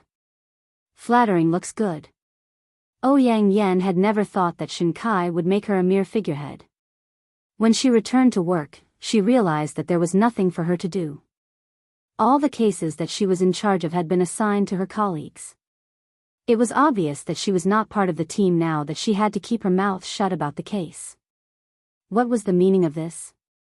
She looked for Shinkai, but Shinkai looked very busy. He did not care about her, but he arranged for her to work very seriously. However, the work she did was all trivial. Ouyang Yan was angry when she thought of Shinkai. The reason she did not like Shinkai was very simple. He was like a hooligan. He looked like a hooligan since he was young. Even in law school, he was still a hooligan. He couldn't be compared to Jiang Zhao at all. Jiang Zhao always had a calm and experienced appearance wherever he went. Many people listened to Jiang Zhao's words, unlike Shinkai, who always caused trouble and annoyed people just by looking at him. But when Shinkai suddenly treated her with a very serious attitude, she could not get used to it. He was so cold, as if they did not know each other. As for Shinkai, Ouyang Yan was a dream of his youth. At that time, Ouyang Yan was like a princess in his dreams. He always felt that Ouyang Yan was sparkling, there was something very shiny about her. If it was not for Ouyang Yan's tricks on Jiang Zhao, he might not have woken up from that dream. At least, he felt that dreaming was a good thing. When he woke up and thought about it, it was a nightmare. Could it be that the princess was a witch and the dream was not a nightmare? What dream could be more shocking than this dream?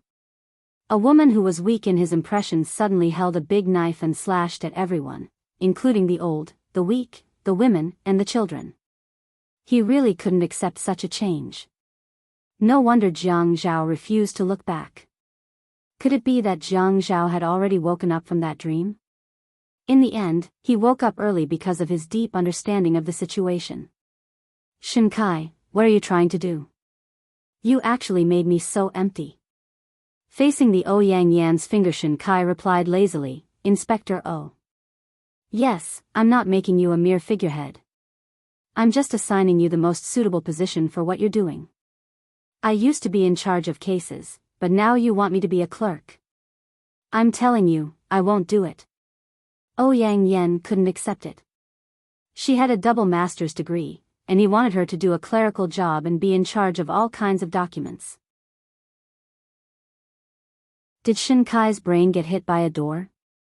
Shinkai put down the pen in his hand and looked up at the beauty leaning on his desk. He raised his eyebrows, and his eyes curved into a mischievous smile. However, in the blink of an eye, he suddenly became serious and said to the Ouyang Yan, the party teaches us to bow our heads and be willing to be children and cattle.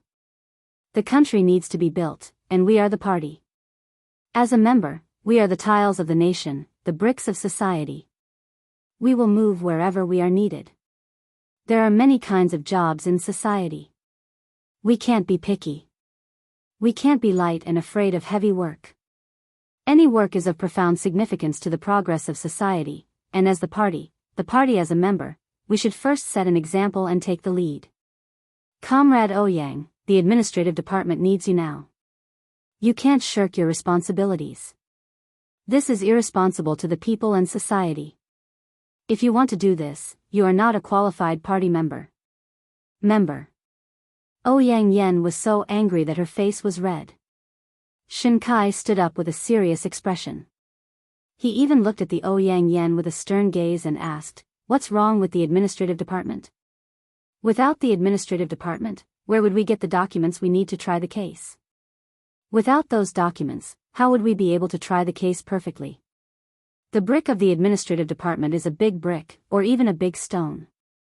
It is the foundation of the entire inspection institute. Comrade Ouyang, you can't ignore such an important position. As a member, you have a discriminatory attitude towards the job. I suggest you reflect on it." Shin Kai was like this. He raised his eyebrows and smiled mischievously. 3 seconds later, he became serious, and a second later, he spoke earnestly. After a sentence, he was serious, and stern. What was even more shocking was that after he finished speaking, he coughed awkwardly and touched his nose mischievously. As an Ouyang Yen who often played together since they were young and studied in the same university, Shin Kai was like riding a roller coaster. It was unacceptable. Especially the way he spoke. If he made his voice sound older, covered his face, and played the silent news in front of you, you would think that there was a meeting of the people. This bastard. Ouyang Yen scolded Shin Kai in her heart. Shin Kai actually wanted to cover his face, because when he saw Ouyang Yan's pale face, he almost laughed out loud. But as a party member, how could a member be so unserious? So he held it in. Ouyang Yen bit her lip. Shin Kai, I have a double master's degree, and you want me to be a brick in the administrative department. What about you? Why don't you go? You're here as a brick at the top of the pyramid. It's so beautiful. Shin Kai's expression became serious. Wrong, Comrade Ouyang. You can't use the pyramid, which obviously has a feudal class element, to insult my pure party member. Sex. Ouyang Yen spat at Shin Kai in her heart. Pure party member. Sex. Bah. Don't say party member. Sex, even the word pure, had nothing to do with Shin Kai. If you're a brick, then you're a piece of ceramic tile that's pasted on the building of the inspection department. Shin Kai lazily sat back in his seat. He had a ruffian smile on his face and a light in his eyes. 3 seconds later, he stopped smiling and pretended to be serious. Even if I'm the ceramic tile pasted on the outside of the inspection department, do you think it's a face-saving project? No, you don't know the value of the ceramic tile. You only see the surface. Have you really seriously considered the value of the ceramic tile pasted on the walls of the inspection department building? Winter and summer, wind and sun and rain, which one of them isn't covered by ceramic tile? If it weren't for the ceramic tile that sheltered the bricks of the building day and night, this building would have been old. Have you ever been grateful for the spirit of the ceramic tile's selfless dedication? Ouyang Yen was so angry that she wanted to smash the table. Shin Kai, you're going too far. You're just relying on the fact that I can't out-talk you, right? Shin Kai said very humbly, no, how can you not out-talk me? You have a double master's degree, and you're still taking the PhD exam. I'm not as knowledgeable as you. This isn't a question of whether I can out-talk you or not. It's because I'm reasonable. As the ancients say, if you're reasonable, you can walk all over the world. If you're unreasonable, you can't do anything. Ouyang Yen gritted her teeth and scolded, bastard. It was obvious that he was unreasonable, and now he was saying that she was unreasonable. Shin Kai sighed. You don't know how to respect your superiors. Remember to organize the meeting materials for tomorrow's meeting. You can leave now. After Ouyang Yen left, Shin Kai closed the door and called Jiang Zhao. If you want to do it, you better hurry up. Ouyang Yen is still in the inspection department.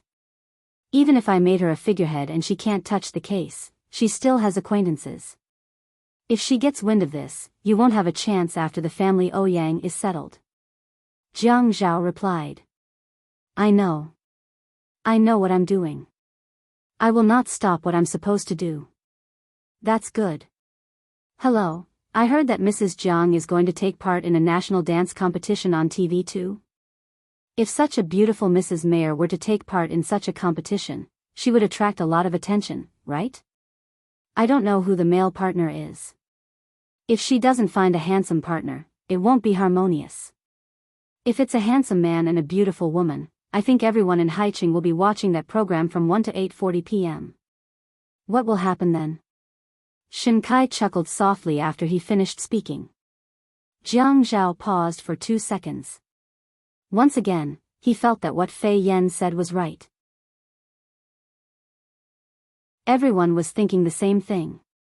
The news spread quickly. Even Shen Kai knew about it. But Shen Kai did not know that he had removed Yi Er's name from the list. Fortunately, he removed Yi Er's name quickly. Otherwise, Yi Er would have become the talk of the town. Jiang Zhao knew that Shen Kai had used such a tone to remind him to be mindful of the consequences. How could he not understand such an obvious meaning? No, it's just that her dance studio will provide some teachers and partners. She will be behind the scenes. Then I won't be able to see it. But I still hope that sister-in-law's dance studio will be a hit. Please pass on my blessings. Thank you. I will definitely pass on my blessings to her. Jiang Zhao hung up the phone and looked down at the documents in his hands. His brows furrowed. The family Ouyang and Yun Hongwei's case was so complicated. It was really annoying. He had to think of a way to avoid any leads on Yun Hongwei. If that was the case, he could not let the family Ouyang know that he was the one who did it. Otherwise, the Ouyang Yen would easily implicate Yun Hongwei. Holding the phone, his thumb touched the screen hard. He called Zhuang Yichen. Are you free? I'm not free. Zhuang Yichen's voice was very loud. Very loud. Very fierce. Very angry. Jiang Zhao was stunned. If Zhuang Yichen could be so angry, it meant that there were no outsiders around him. He did not know who had provoked him. To be able to provoke Zhuang Yichen to this extent, the person must be very brave. As he thought about it, he laughed. God, what's wrong? Are you having menstrual cramps? Do you want me to get my secretary to buy you some menstrual cramps? Welfare, Hongcha 866.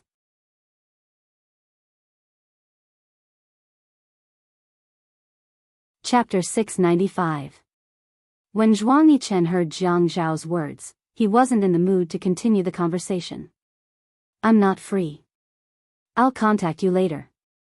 After hanging up, Jiang Zhao didn't call him again. He knew that Zhuang Yichen must have encountered a difficult problem. Otherwise, he wouldn't be so angry. He shrugged and threw the phone on the table. So be it. Zhuang Yichen didn't know why Jiang Zhao was looking for him. If it was in the past, they would have gone straight to the point after exchanging a few words. After all, Jiang Zhao didn't have the habit of calling him for no reason. However, he wasn't in the mood today. He hadn't even gone to the office yet. Looking at the woman sitting on the sofa, Zhuang Yichen was in a daze. He hadn't brought anyone to the 9th mansion. It should be said that where he lived, whether it was the suburbs or here, he didn't like to bring women home. Therefore, he had always been the one to visit her. He'd brought her here today because her parents were in Qingfeng Garden. They couldn't talk outside, so they couldn't continue the conversation. So, he brought her back. Recently, she had messed up his rhythm and principles a few times. This wasn't a good sign. Logically speaking, he should have been more magnanimous and let her go when she told him about her situation with tears streaming down her face. Just like last time, when she mentioned breaking up and said that she missed Kang Yun, the man she loved, he remembered what she said at the time, but he didn't really listen. She probably said that she didn't want the house anymore. He said that he was the one who gave the house away. How could he take it back? A villa and a duplex were transferred to her name in the shortest time possible. In fact, he had always been a person who haggled over the smallest details. Even when he was with a brother like Jiang Zhao, unless the other party urgently needed his help, they would always exchange benefits of equal value. Only then would he help, and Jiang Zhao was the same. When he was with her, he had already calculated and felt that it was a good deal. That was why he continued with the relationship. Now that she thought about it, when he gave her the house when they broke up, he was also calculating. Logically speaking, she was the one who initiated the breakup, so he did not have to give her the house. But he was so generous and gave it all to her. Was he really such a kind person? No. He, Zhuang Yichen, had never been such a kind person. After the first business deal, he was thinking about the second one. He was investing. The purpose of investing in the house was to get a return on investment.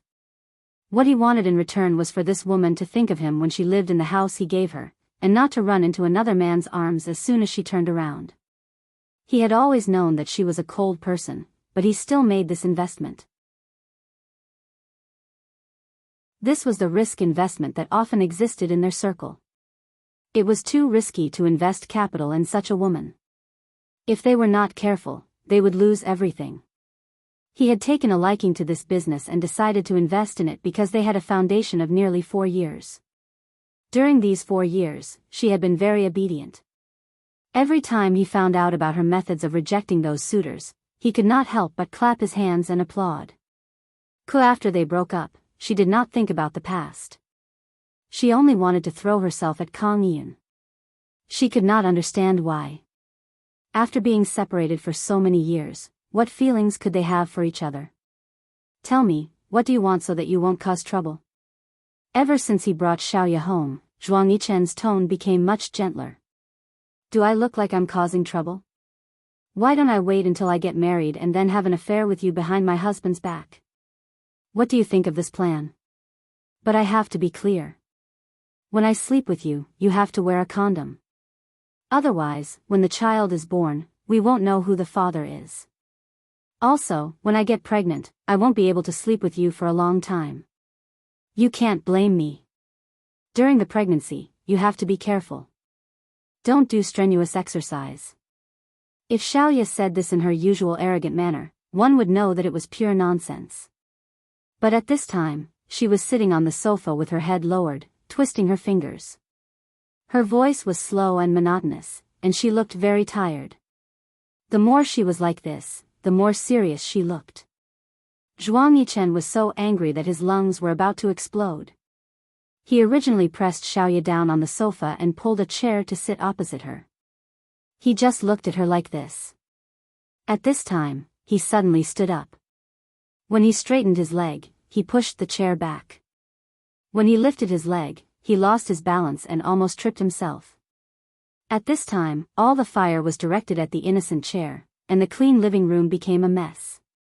Xiaoya looked up blankly. In recent years, she had never looked at Zhuang Yichen with such an expression. Zhuang Yichen had also never seen Xiaoya like this. Stop kicking. Xiaoya took a breath. You shouldn't be asking me what I want. Actually, I should be the one asking you. What do you want? Zhuang Yichen put his hands on his waist and walked 2 rounds in annoyance. He pulled off his tie and threw it on the chair. Then, he took off his expensive suit and threw it casually on the floor like a rag. He bent over to pick up the cup on the coffee table and took a big gulp of water.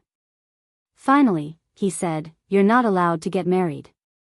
You're not allowed to have intimate contact with other men. That's all I want." The woman's sigh was light and long. It sounded weak. Zhuang Yichen. Yichen. Zhuang Yichen's back stiffened for a moment. In the car, because she had called out to him like this, he hadn't come back to his senses for a long time. She was doing it again. Don't try to fool me with your tricks. Don't make it sound like you're weak. Put away your tricks. Xiaoya acted as if she hadn't heard him. Yichen, can you be fair? I've been with you for 4 years. How many more years do you think I have? I'm 25 years old now. You can't forbid me from finding my future just because you think that I'm still fresh and you haven't had enough of me. What will happen to me in the future?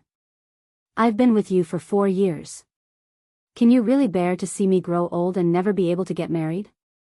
Then I'll take care of you for the rest of your life. If you're worried, I'll give you some of the company's shares. As long as the company doesn't get into trouble, I guarantee that you'll be able to live comfortably for the rest of your life. Or, I can buy you a high-value insurance policy. Even if my company collapses in the future, you won't have to worry about food and clothing for the rest of your life. Is that okay? Zhuang Yichen said it naturally. He felt that this was the best solution. Didn't a woman marry to find someone to rely on? He had already paved the way for her. Now, she wouldn't think about it anymore, right? Also, I'll settle your debt for you tomorrow. Now that he thought about it, he really should have listened to Jiang Zhao. It was all because of the closing of the shop. He wanted her to reflect on the evils of society, but she wanted to take a shortcut and get married. Xiaoya looked at Zhuang Yichen in surprise. She bit her lips. You want me to be your underground prostitute for the rest of my life? Zhuang Yichen was annoyed to answer this question. They were fine like this now. Why do you have to say that it's an underground prostitute? Then what is it? Xiaoya stood up. Her body swayed slightly, but she used all her strength to stand firm. Her eyes were sore, her breathing was erratic, and her voice was very nasal. Tell me, if it's not an underground prostitute, what is it? No one eats with me, sleeps with me, watches movies with me, picks food for me, and there's no one to talk to. In the middle of the night, when I have a fever, I get out of bed to pour myself some water, but I fall on the ground and sleep until the next morning. Now, I don't even dare to get sick, Zhuang Yichen. Do you think I'm a superwoman? Do you want to shoulder everything by yourself? Ah. Boo, Xiaoya had never cried in front of Zhuang Yichen like today. Over and over again, from the first time she cried silently, to this time she cried out loud, her body was embraced. In front of her was a firm chest, and her back was a gentle touch.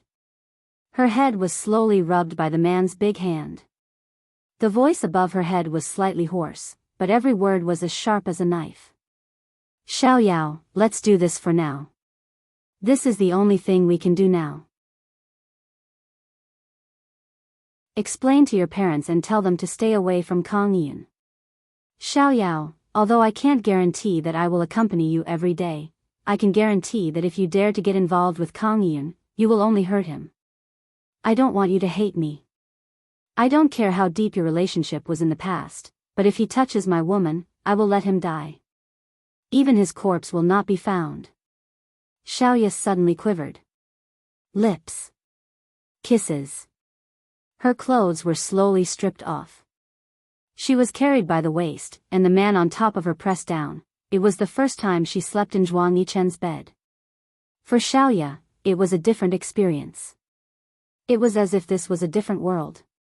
Only here did she feel like she was not a virgin. After a while, she finally got out of bed and put on her clothes. I'm going back to Qingfeng Garden to sleep. Okay. I'll send you there. In the future, I'll get someone to send you food every day. Okay. The obvious sense of distance made Zhuang Yichen frown slightly, but then he relaxed.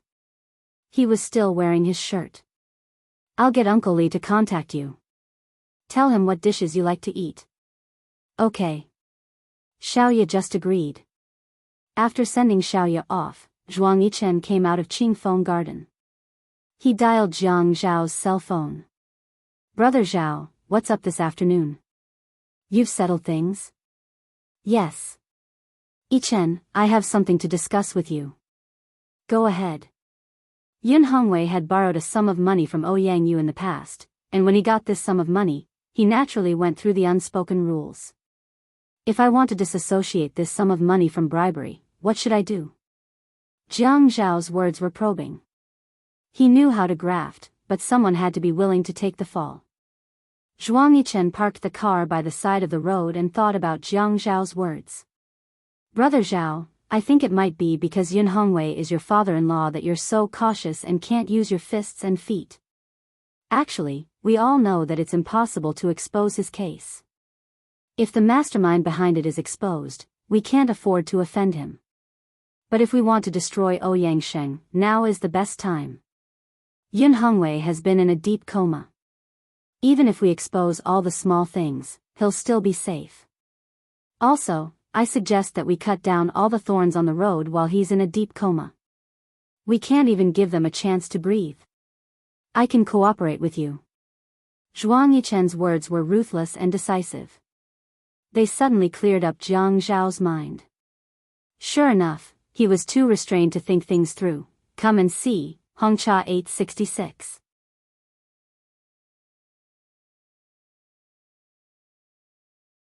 Chapter 696. How confident are you?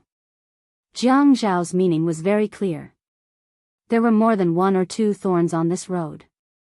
He could be fast. Zhuang Yichen also said that he would cooperate with him, but how much cooperation? He needed to know how much cooperation he would have. Chen Tong can't stay. If this goes on, I will be more and more confused with him. This is very dangerous for everyone. Zhuang Yichen was actually a little annoyed. Jiang Zhao had been dragging down their cooperation because of Yun Hongwei, which made him very uncomfortable. But even so, it was not convenient for him to intervene in family matters. How about this? Let's talk outside. Let's go to the tea house. I will wait for you there.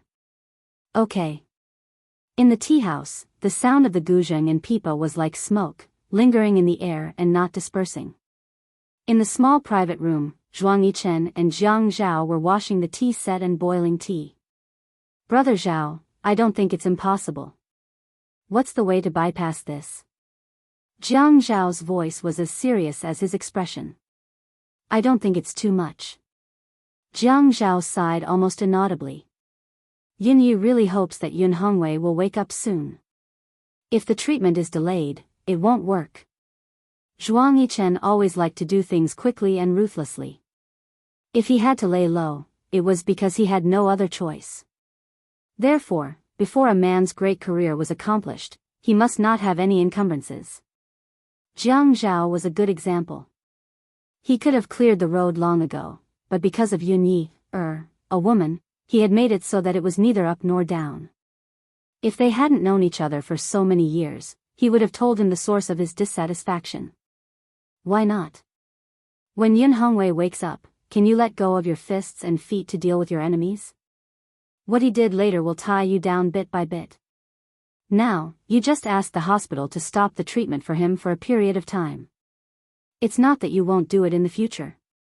Won't it be easier to deal with his affairs after you cut off all the wings that should be clipped? You can't be like this for the rest of your life because of him, right? A deep coma for 3 months and a deep coma for 3 years is just a difference in time. But to you, it's a guarantee of your future. Zhuang Yichen felt that this matter was urgent. He had to help Jiang Zhao get rid of the thorns around him first. Then, Zhuang Yichen could help him deal with the Zhuang family. He could not keep Jiang Zhao was a threat. Zhuang Yichen's such a rebellious suggestion. Once they did, Yun Hongwei would definitely be implicated. Now that Yun Hongwei was in a deep coma, even if he was implicated, what could he do? If he had a few more years to get to his position, he would be able to get rid of his enemies. Everyone's political background would be deep. Another 20 years. 10 years. 5 years. 3 years. 2 years. They could even be suspended for a year or 2. At this juncture, it was indeed the best time to strike at his opponent. It would be best if Yun Hongwei did not wake up during this process. The Jiang and Qin families placed filial piety at the top of their education. But Jiang Zhao had a wolfish nature in his bones. He was ruthless. It was a miracle that he could treat Yi Er like this. At least, people who were not related to him by blood would not be able to receive his wholehearted devotion. He knew this. But Yun Hongwei was not Yi Er. The ruthless wolfish nature in him had taken over his morality toward Yun Hongwei. Can you guarantee that the hospital will stop the treatment so that he will not wake up? Until we're done. Mission? There's nothing that can't be done. There may be many ways to wake up a person who is in a deep coma. But if you don't want a person to wake up, there are many ways to do it. If you don't want Yun Hongwei to wake up, I have a way. Jiang Zhao muttered to himself for a moment and frowned. Then we'll do as you say. I'll send Shen Tong's photo to the news agency tomorrow. But the media might not dare to publish such sexy photos of political figures. Go and tell the news agency to release it. Okay. After Jiang Zhao made up his mind, he suddenly thought about it. It was best if he could rush forward quickly. Fighting a protracted battle would consume too much energy. Meanwhile, outside the private room, a woman with a long pale pink scar on her face widened her eyes in shock when she overheard the conversation in the room. Yi Er had just returned home from the hospital. It was already 10:30 p.m. when she realized that Jiang Zhao was not back yet. She gave him a call. Jiang Zhao replied that he had already arrived downstairs. Yi Er washed some red grapes and soaked them in cold water again. She washed them clean and placed them on the coffee table in front of the sofa. She took off her slippers. Under the coffee table was a large, fluffy carpet. It was very comfortable to step on with her bare feet. She knelt on the ground, picked up a small pair of scissors, and cut off the red grapes one by one. Hearing the sound of the door opening, Yi Er quickly stood up. She pulled a piece of tissue paper to dry her hands and threw the tissue paper into the small trash can. She quickly put on her slippers and ran to the door. She took Jiang Zhao's slippers and placed them on the ground. Just as the man changed his shoes, the woman pounced on him and hung on him like a koala bear. Her face was about to burst with laughter. She called out, "Hubby, hubby," in an exceptionally happy manner. So happy. Jiang Zhao threw the briefcase in his hand on the table. He hugged the woman's butt and walked into the living room. Yes, of course I'm happy. How can I not be happy when I see my hubby coming home from outside every day, healthy, handsome, and beautiful? Your mouth is so sweet. Did you put honey on it? Yes, I did. Why don't you try it? Come on, try it. Yi Er learned this from Jiang Zhao. She learned very quickly and applied what she learned on the spot. Yes. He took a bite and smacked his lips to taste it. He frowned and seemed to ask very seriously, "What kind of honey? What kind of nectar? I haven't tasted it yet." Try it again and study it. Then you have to taste it carefully. Yi Er stretched her head out to let the man eat. She looked as cute as a child. Yi Er's mouth was almost swollen from the man's kisses. Finally, she pushed him away. Okay, I'll tell you. It's red grape honey. Have you tried it? Jiang Zhao nodded very seriously. Yes, Uni brand. Yes, Uni brand. Yi Er pointed at the red grapes on the tea machine and ordered, "Go over there. I just washed them. Eat some fruit before we go to bed." Okay. She was placed on the sofa by Jiang Zhao. Yi Er giggled. "I'll give you some red grapes." Jiang Zhao shook his head and nibbled on Yi Er's neck. "I want to eat Uni brand red grape honey." Yi Er reached out to the tea machine's tray and picked up a piece of grape honey. She put it in her mouth and smiled as she ate it. Jiang Zhao took a piece of tissue and put it in her mouth. Yi Er spat out the tissue. Jiang Zhao crumpled the tissue and threw it into the trash can. He shouted happily, "Eat honey, eat honey." There was a sweet taste in his mouth. It was yours, mine, and he couldn't tell it apart. Jiang Zhao rubbed the woman under his body. Those soft skin felt so soft in his hands that he wanted to crush it. He pushed up the clothes and took off Daodu, who was covered by her underwear. "Hey." Yi Er patted Jiang Zhao. It was so ticklish that she wanted to laugh. She shrank back. I told you to eat red grapes. Where are you biting? Jiang Zhao fiddled with her fingertips and gently scraped with his teeth. He shook his head. No, I want to eat cherry peach, okay? Yi Er was trembling from being eaten. She twisted and turned, trying to find a comfortable place. Her underwear was pulled away, and they were separated. The man slowly buried himself in the woman's underwear. Yi Er took a deep breath. Jiang Zhao, what are you doing? Didn't you say we were going to bed? Jiang Zhao pushed hard and let out a comfortable groan. His voice was hoarse like jade. What are you doing? Fuck you. PFFF. Yi Er was stimulated. Jiang Zhao didn't say such crude words. When two people were in bed, they were happy. Even if he did it until his face and ears turned red, he would only murmur some ambiguous words in a gentle voice. Why? She couldn't accept such words. She couldn't accept it. It doesn't sound good. You're not allowed to say that.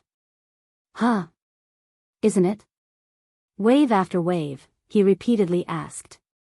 There was a naughty smile in his voice. Isn't it?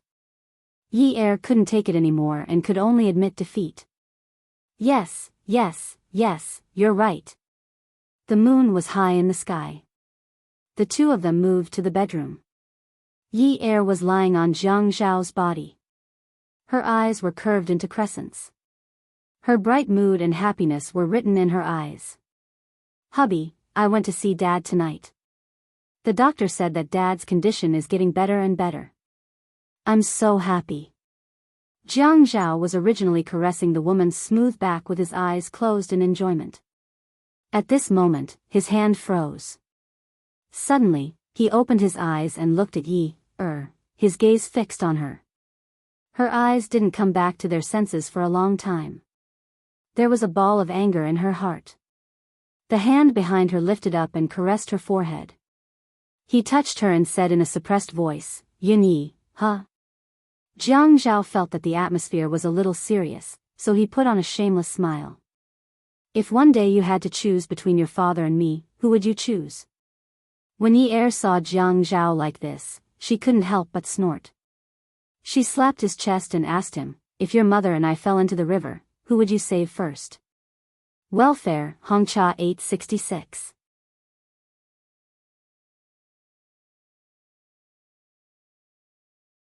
Chapter 697.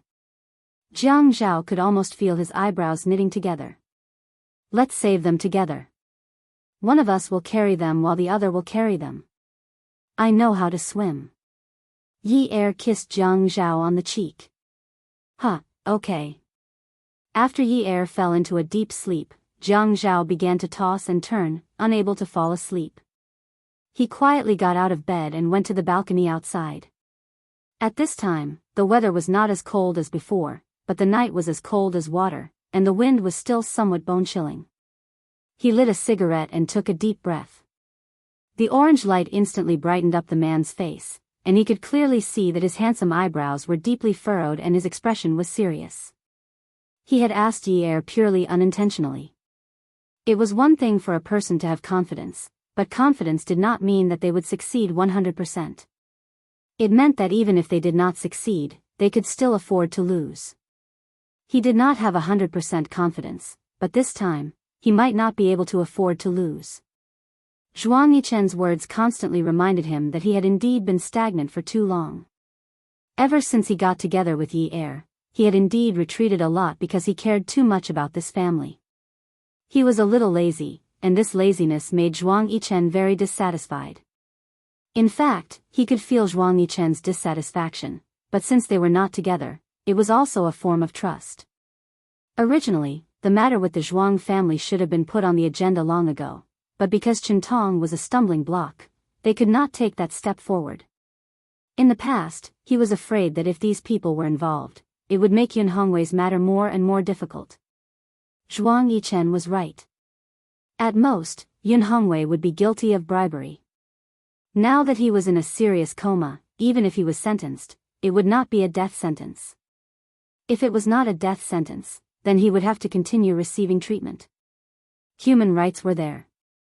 As long as Yun Hongwei slept for a few more years, everything that needed to be dealt with could be dealt with cleanly.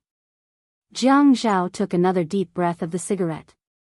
The orange light shone into his eyes, reflecting a murderous glint. It was imperative. There was no other choice. He couldn't abandon the future of the Jiang family and the Qin family just because of Yi Er. Although he and Zhuang Yichen were using each other, he couldn't betray the trust he had in him. As long as he moved faster. Yun Hongwei had only woken up a few years later. Jiang Zhao exhaled, walked into the living room, and put out the cigarette in the ashtray. Back on the bed, Yi Er lay on her side. Jiang Zhao propped himself up beside her and planted a soft kiss on her earlobe. Yin Yi, I'm sorry. Jiang Zhao sighed and lay down beside Yi Er. The pillow slowly became wet. Yi Er was very sensitive, but she still maintained her sleeping position and didn't move an inch. At dawn the next day, the situation in Sea City suddenly changed dramatically. Mayor Chintong's sexy photos were spread all over the city in different ways. For a time, there were discussions everywhere. Chintong's colleagues distanced themselves from the news, afraid that they would be involved in any news that was unfavorable to them. At the same time, Chintong's 19-year-old son's life suddenly went against all the unfavorable situations. He was transferred to Beijing's elite private school and was going through the procedures to go abroad at the fastest speed. The person who was handling these procedures was not Chintong's family, so there was no way to check their information. When Chintong was investigating the confessions, there were almost no fish that escaped the net. However, he did not mention Zhuang Yichen. It was as if this person had never appeared in his life. Min Hongsheng was suspected of bribery and was under investigation. Ouyang Sheng was suspected of bribery and insider trading, and was under investigation. Ouyang Yu was suspected of bribery, illegal loans, and using his power to seek personal benefits, and was under investigation. Zhuang Jingren was suspected of bribery and money laundering, and was under investigation. Yun Hongwei was suspected of bribery, but because he was in a long-term coma, he relied on a large number of instruments and expensive drugs to sustain his meager life. The evidence was proven, and the investigation could not be carried out. He continued to be released on bail for medical treatment. Suddenly, the political situation in Sea City was reversed. The position of mayor was suddenly empty. Zhuang Yichen held a clear and bright crystal glass. The amber liquid swirled in his hand, and he seemed to be very happy. In the private room of the peerless beauty Zhao Jun, the sound of glasses clinking against each other was like a stirring concert. The two people who raised their glasses smiled and drank happily. The two of them stood facing each other at the side of the princess bar. Brother Zhao, you should have done this long ago. I was right. Jiang Zhao touched Zhuang Yichen's glass. At this moment, his mood was as relaxed as Zhuang Yichen's. Yes, that's right. After getting rid of Chintong, I feel much better. I suddenly feel that my hands and feet are free. This feeling is really good. Zhuang Yichen raised his glass and drank a mouthful of wine. In fact, in front of Jiang Zhao, he still smiled a lot, especially when he was teasing or ridiculing. When he smiled, it was as if pear blossoms had bloomed overnight. He raised his eyebrows slightly. If you didn't know Yin Yi, how could Chintong be so carefree now? That's why the ancients say that beauty is a source of calamity. Haha. Jiang Zhao just smiled and ignored Zhuang Yichen's disrespectful words about Yi Er. Anyway, what he said was the truth. It was fine to admit it. Even if a beauty was a source of calamity, she had to have the ability. To be able to harm Jiang Zhao, it was also Yi Er's ability. Jiang Zhao thought so in his heart. You're right. But Yun Yi has her good points. It doesn't matter if she's a little slow. Zhuang Yichen looked at Jiang Zhao and asked curiously, is marriage so good? Marriage has its good points. It's stable. Do men think so too? Zhuang Yichen always thought that only women would think this way. It should be people who yearn for a complete family. They all feel this way. I've always yearned for a complete family, so marriage makes me feel very stable. In fact, Jiang Zhao never shared his thoughts and experiences with Zhuang Yichen. It would be very pretentious for men to say these things. However, Zhuang Yichen's eyes were too serious as he waited for his answer. To repay his sincerity, he still said it. Zhuang Yichen listened more and more seriously. Suddenly, he shook his head and pointed at Jiang Zhao with his index finger. Marriage is a tie. I concluded it from you. You concluded it indiscriminately. When you were in school, you got a 0. Zhuang Yichen said disdainfully, I don't need high marks for exams. Those who get full marks on the paper are crazy. Jiang Zhao raised his eyebrows proudly.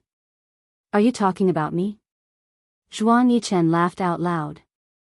Yes, you've always been sick in the head. Thank you for letting me win. Haha.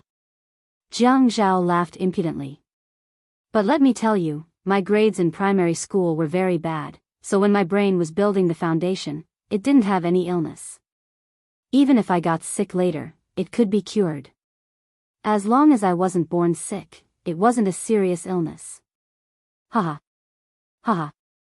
The two of them drank and chatted happily. It had been a long time since they were so proud. Jiang Zhao let out a long sigh and returned to the topic. What do you plan to do with Chintong's son? I'm afraid that this line will take a long time and will be troublesome. Zhuang Yichen leaned against the bar counter and put his elbows on the counter. He shrugged. Of course I'll take good care of him. I know that it will be troublesome. But Chintong is very cunning. It's inevitable that he will go back on his words and bite me. I have to leave him a way out. You were right when you reminded me. He can ignore his wife, but his son is his lifeblood.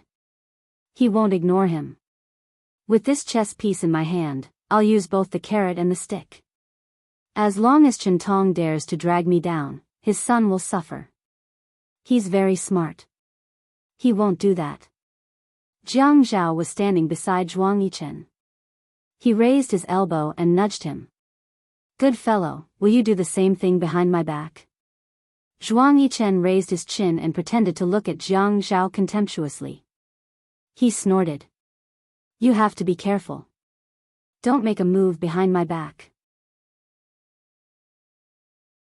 Otherwise, I'll have a lot of things to use against you. Jiang Zhao couldn't help but laugh. Of course, when I'm at my wit's end, I'll immediately pull you out and perish together with me. You have to be careful and protect me well. This is for your own sake. If we weren't brothers, I wouldn't have told you this secret, haha. God. How did I find an ally like you? You're a bomb now. Zhuang Yichen seemed to be annoyed as he finished speaking. He smiled and poured Jiang Zhao and himself with a bottle of wine. Then, he knocked the wine glasses against each other. Cheers. For treating each other with sincerity and for dying together in the future. After Jiang Zhao's glass was knocked, he raised it. Cheers. For the sake of cutting off all means of retreat, for the sake of the possibility of being blown to pieces at any time in the future. The friendship between men, be it interests, morality, or an inexplicable mutual admiration and recognition, in short, not everyone could bear the title of brother. Jiang Zhao returned to the building. Li Ran seemed to be having a headache. His face was filled with wrinkles. What's wrong? Why are you so tired during working hours? Li Ran held his forehead. Boss, you are going to be the substitute mayor. It's hard on me. Oh. Jiang Zhao felt that it was quite interesting to meet a blockhead like Li Ran. Back then, he had fired Lu Cheng and wanted to find someone more honest. The old director of the Public Security Bureau had recommended Li Ran, saying that he knew his place. Moreover, great wisdom begets fools. If Li Ran's foolishness was real, Jiang Zhao really couldn't tell. If Dong Xuebing becomes the acting mayor, he will be the acting mayor in the future. The position of the acting mayor will also be different. Li Ran said with a bitter face. They keep calling you to invite you out for meals and social events. I told them that your schedule is full, but they feel that I am your secretary and you are related to each other. They insist on inviting me out. I told them that I am a clean secretary, but they don't believe me. Sigh. Don't they know that my ass is not a horse's ass, but a cow's ass? Jiang Zhao chuckled, but patted Li Ran's shoulder and said earnestly, then use your cow but as a horse's butt. Li Ran looked at Jiang Zhao speechlessly, feeling even more distressed. Beauty novel, Xinwu 799.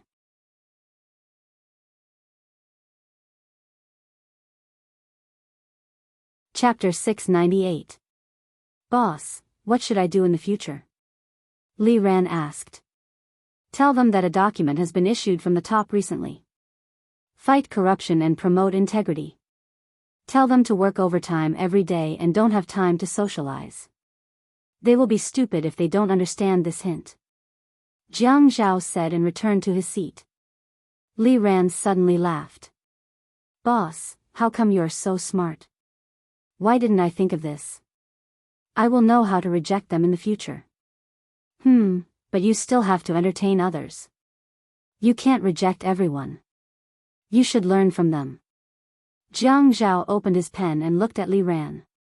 Li Ran, you are only a few years younger than me. Don't use honorifics in the future. Just use it in public. If not, you will not be used to it. Li Ran scratched her head. Okay. I will remember it.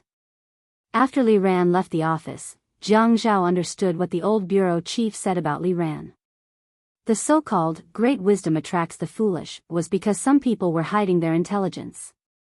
They were trying to test their limits step by step. Everyone knew that the position of the mayor's secretary was very important. Getting the mayor's secretary to do public relations was also a very basic method. Li Ran's cleverness lay in the fact that he didn't know Jiang Zhao's bottom line. He kept the most basic probing, and in the process of probing, he grasped his own limits. Other people are round on the outside but square on the inside. But Li Ran is round on the outside but square on the inside? Jiang Zhao felt he is interested in this person. He does not want another Lu Cheng to appear. To him, loyalty is more important than anything else. Yi Er went to the hospital more often because the doctor said Yun Hongwei has a high chance of waking up. But there was no progress recently. Yi Er was very anxious. Every time she went to the main doctor and assistant doctor, the same answer would be given. There is no standard data on when the patient will wake up. Most of the time, the patient's symptoms will recur. Furthermore, the patient's heart condition is very serious. So, it is normal for him to not wake up. Yi Er felt the whole process is torturous. Half a month ago, she felt the sun had started to warm up. But now, it is April, and the weather is still not warm. She felt the cold wind from time to time. Looking at her father lying on the hospital bed, the burden in her heart became heavier and heavier. If her father was already 70 years old, she wouldn't have anything to say. Birth, old age, sickness, and death were things that no one could escape since ancient times. She wouldn't be so stubborn. However, 40 years old was too young for a man. Many men started their careers in their 40s, and some even started their careers in their 50s. Her father's current wish might not fall on his career, but Si Jia was growing up. After all, she was an older sister. It would be a happy thing to have a father watching him grow up, right? She had suffered too much at home, so she didn't like Si Jia's precociousness. Children who matured too early were not cute.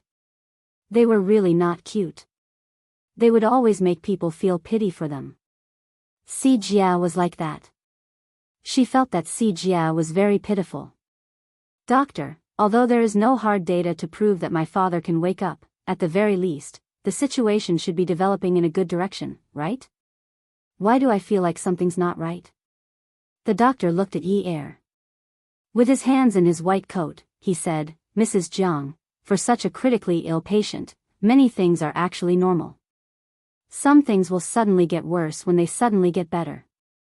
Actually, I feel like it's good to maintain the same level as it is now. At least it hasn't gotten worse. Yi Er didn't understand professional things, and the doctor's words were very official. She couldn't find any flaws in his words. Even though Yi Er's heart was full of doubts, she could only secretly worry. She thought back to what Jiang Zhao had asked her that night.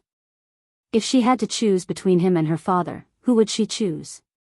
She only asked him back and didn't answer. Later, when he said sorry, she heard it clearly. She didn't know why he wanted to apologize to her, but his tone was too sincere and moving. It was so low and slightly hoarse that she couldn't help being moved. Those words, which clearly didn't have any hints, actually made her cry. She didn't know if her brain had a cramp, but she actually thought of that incident. When she came out of the hospital, she was accompanied by a burly bodyguard hired by Zhua Hao. Yi Er shook her head helplessly. The bodyguard didn't leave her side at all. Before she reached the garage, someone suddenly called out to her. This voice was very familiar. She turned around and smiled. Unwu. Unwu hadn't seen Yi Er in a long time. He didn't expect to see Yi Er here. He carefully looked her up and down with a hint of worry. Yi Er, are you sick? Yi Er shook her head. No, I'm here to see my father. What about you? Hearing Yi Er's reply, Unwu seemed to heave a sigh of relief. He actually revealed a shy expression. I accompanied Grandpa to have his health checked. I haven't seen you in a long time. You're becoming more and more mature. After saying this, his face couldn't help but blush slightly. Feeling his face heat up, Unwu lowered his head. Mature? Are you saying that I'm old? Haha. Yi Er was a little happy to see Unwu, but she remembered what Jiang Zhao had said to her before. Jiang Zhao didn't like Unwu, and he didn't like her interacting with Unwu even more.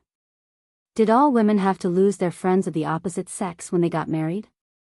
Even though she was a little reluctant, she still said to Unwu, Unwu, I have to go back early. Say hello to Grandpa Shi for me. I'll visit him another day. Unwu was stunned. His hands at his sides opened and closed, but he finally nodded. Okay. After Yi Er turned around, Unwu caught up with her after a few steps. He wanted to reach out to pull her, but in the end, he put his hand down and called out to her. When she turned around, he asked, Yi Er, is Zhao good to you?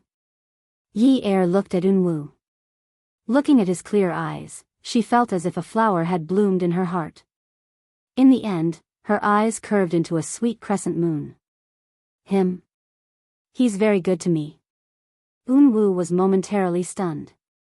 He hummed softly like a mosquito and smiled. You should go back early. I'll meet you guys for dinner another day. Okay. He looked at Yi Er's back as she walked further and further away. Her hair was tied back in a ponytail. When he first met her, it was dyed, but now it was mostly black. The yellow at the bottom was almost cut. Just now, she was in front of him. In this season, she was wearing a small white shirt and a thin cardigan. The color was the blue of the sky. The white around her chest and collar were exposed outside the blue cardigan. It was like a white cloud floating in the azure sky. That back was getting further and further away. Brother, are you crying? And handed him a handkerchief. Her voice was soft as she did not dare to disturb Unwu. Unwu took the handkerchief and turned around. I'm fine. It was fine. She said that she was very good. The word good came from her eyes. She did not have the sorrow she had when she was lying in the grass. She had her own happiness. He was just a passerby in her life. An insignificant passerby. Luckily, he was just a passerby. Luckily. And followed Unwu into the hospital. Ouyang Yen was sitting in Yi Er's office. When he saw that Yi Er had returned, he stood up. The bodyguard's face darkened. Ouyang Yen gave him a friendly smile, but his words were a little sarcastic. Mrs. Jiang, I didn't expect you to hire a bodyguard now that you're a big shot. Jiang Zhao really treats you differently. Yi Er shook his head at the bodyguard, indicating that there was no need for him to chase her away. He walked past Ouyang Yan, raised his chin, and glanced at her contemptuously. Then he walked back to his desk. Thank you. It's not appropriate to talk about the love between husband and wife, but you insisted on helping me analyze it like this. I feel quite comfortable listening to it. The corner of Ouyang Yan's mouth twitched. Let me tell you. Don't think I don't know Jiang Zhao is behind this. If he is unhappy, he can come at me. Why did he have to harm my grandfather and uncle? Yi never cared about Jiang Zhao's work, and Jiang Zhao would not tell her the details of his work when he went home. However, the political situation in High City had changed so much that every family knew about it. Although Jiang Zhao did not take the initiative to admit that he was behind the Ouyang family's incident, Jiang Zhao had said that it would be a tough battle. He had to go all out to bring down his opponent, and this opponent must be Chen Tong. She did not know about other political matters, but she knew that Chen Tong was the mayor, and Jiang Zhao was the deputy mayor. Chen Tong had always been at odds with Jiang Zhao. It was not easy for Jiang Zhao to enter the standing committee. After Chen Tong fell and Jiang Zhao took over, he could successfully enter the standing committee. When Chen Tong fell, many big families would be implicated. The family Ouyang was the first to bear the brunt. They deserved it. But no one would be stupid enough to talk about the political infighting. Wasn't Ouyang Yan in the examination institute? Why did he come to question her? Yi Er did not even raise her head. The TV program was already in full swing. She had to make arrangements for the people in the dance studio. She buried her head in the list and said calmly, "You can eat whatever you want, but you can't say whatever you want. Moreover, don't you know that the Jiang and Qin families are male chauvinistic rich families? As the daughter-in-law of this family, I don't dare to talk nonsense like you. Don't blame me for not reminding you. Some things you say will be criminally liable. You don't have any evidence, and yet you are talking nonsense here. I can sue you for slander." Ouyang Yan wanted to get close to Yi Er's table, but she was stopped by the bodyguards. She could only yell in a ladylike manner across the table. "Slander? A vixen like you dares to sue me for slander? If it weren't for you, would our family Ouyang become like this?" Yi Er did not back down. She raised her head and calmly looked into the eyes of the manic Ouyang Yan. She sneered. "Why don't you say that if it weren't for you, would your family Ouyang become like this?" Beauty novel, Hongcha 866.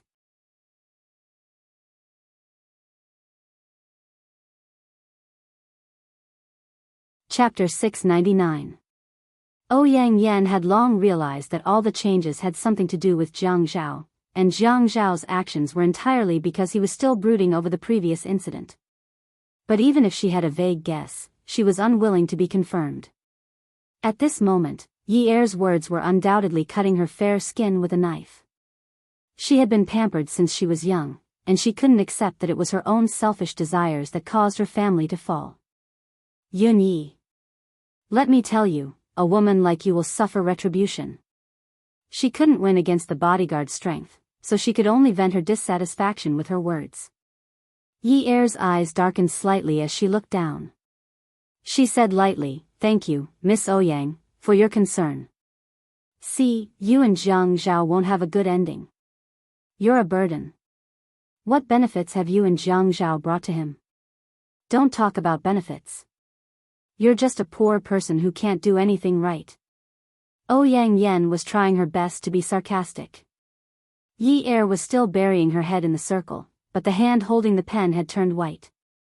"You dragged your family of good-for-nothings to marry Jiang Zhao.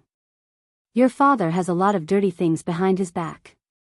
He's like a pile of shit, and you still have the nerve to ask Jiang Zhao to get him out of prison." Once Jiang Zhao made a move, the entire Jiang family shook. "You really have the nerve. Is your face thicker than the city walls? You have the nerve. What right do you have? What have you done for Jiang Zhao? Did Jiang Zhao owe you in his previous life? Isn't that mother of yours embarrassing? Isn't it embarrassing that the mother of the mayor's wife ended up like that? Hu and Haiqing didn't relish in talking about her. On the other hand, Hu didn't point at Jiang Zhao's spine and make irresponsible remarks behind his back. Isn't that younger brother of yours supported by Jiang Zhao? Jiang Zhao was also the one who opened the dance studio for you, right?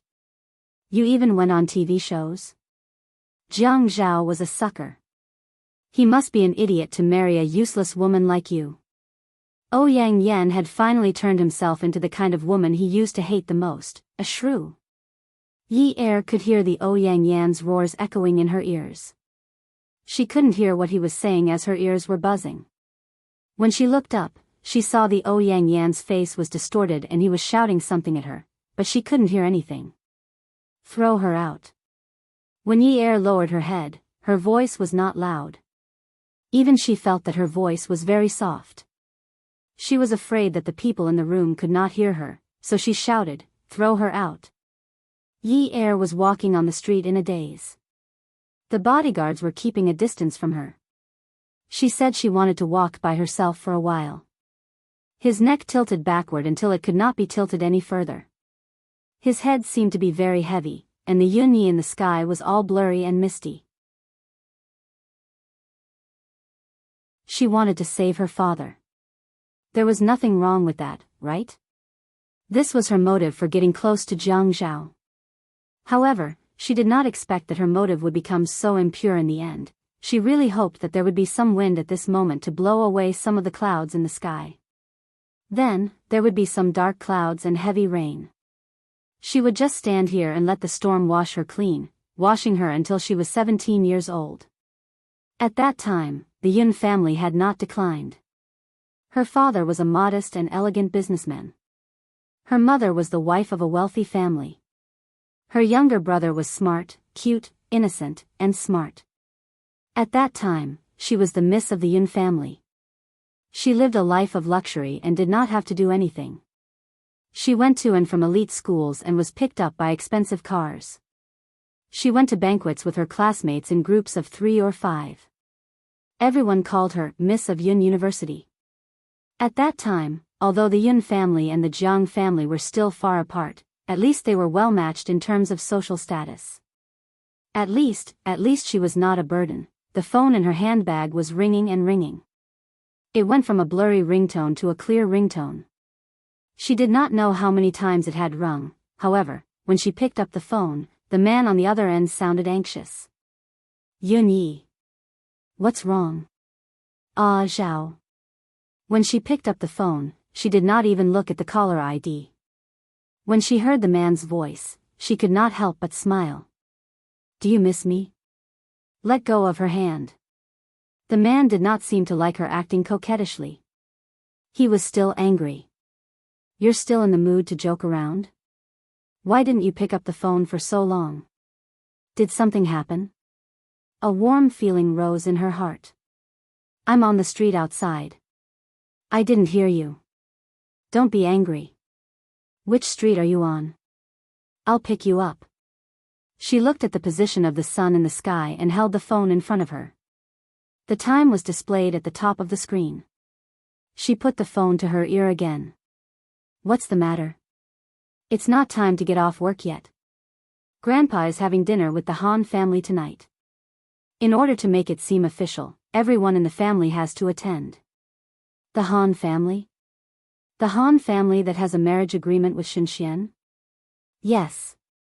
Grandpa is the peacemaker. The Shen family is hosting this dinner. They want to annul Shenxian's marriage. Yi Er sighed softly. Annulling an engagement. Actually, there's no marriage certificate. That kind of verbal marriage has no legal effect. They don't have to do this, right? They can just say hello. When the family men annulled the engagement, they only mentioned it briefly.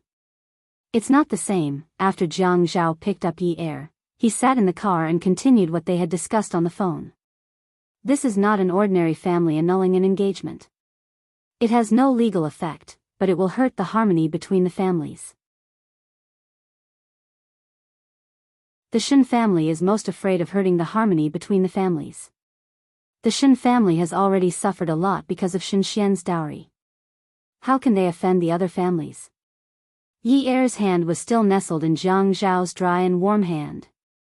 She tilted her head and gazed at him. Her smile was full of admiration. Grandpa is really amazing. He can even meddle in this kind of matter. Jiang Zhao was driving with one hand. He squeezed the little woman's hand and stroked her fingers with his thumb. His gaze fell on the traffic in front of him. It was rare for him to be so calm. He smiled. He has no choice. The position is there. As the chairman of the Chamber of Commerce, he has his prestige. A person's position and responsibility are proportional. If he couldn't find a way to resolve the conflict between the families, how could he have been in this position for so many years? Moreover, this matter is beneficial to the Qin family. Yi Er didn't understand. Beneficial? The Shen family's 100 billion dowry can be given to the Pei family. It has nothing to do with the Qin family at all. Why do they have to run around and cause trouble? Jiang Zhao looked at Yi Er's interested expression. His eyes were full of love as he carefully analyzed the situation for her. He was afraid that he would miss out on some details that would be difficult for her to understand. After listening to Jiang Zhao's explanation, Yi Er finally understood why Qin Rongfang was so dedicated. If Shen Xian could successfully marry into the Pei family and avoid the danger of going to jail, then the Shen family would naturally be grateful. And this matter was orchestrated by Qin Rongfang from the beginning to the end. From then on, the Qin family would have another powerful brother like the Shen family in Haicheng. In the past, although they lowered their heads and met face to face, they definitely couldn't be considered family friends.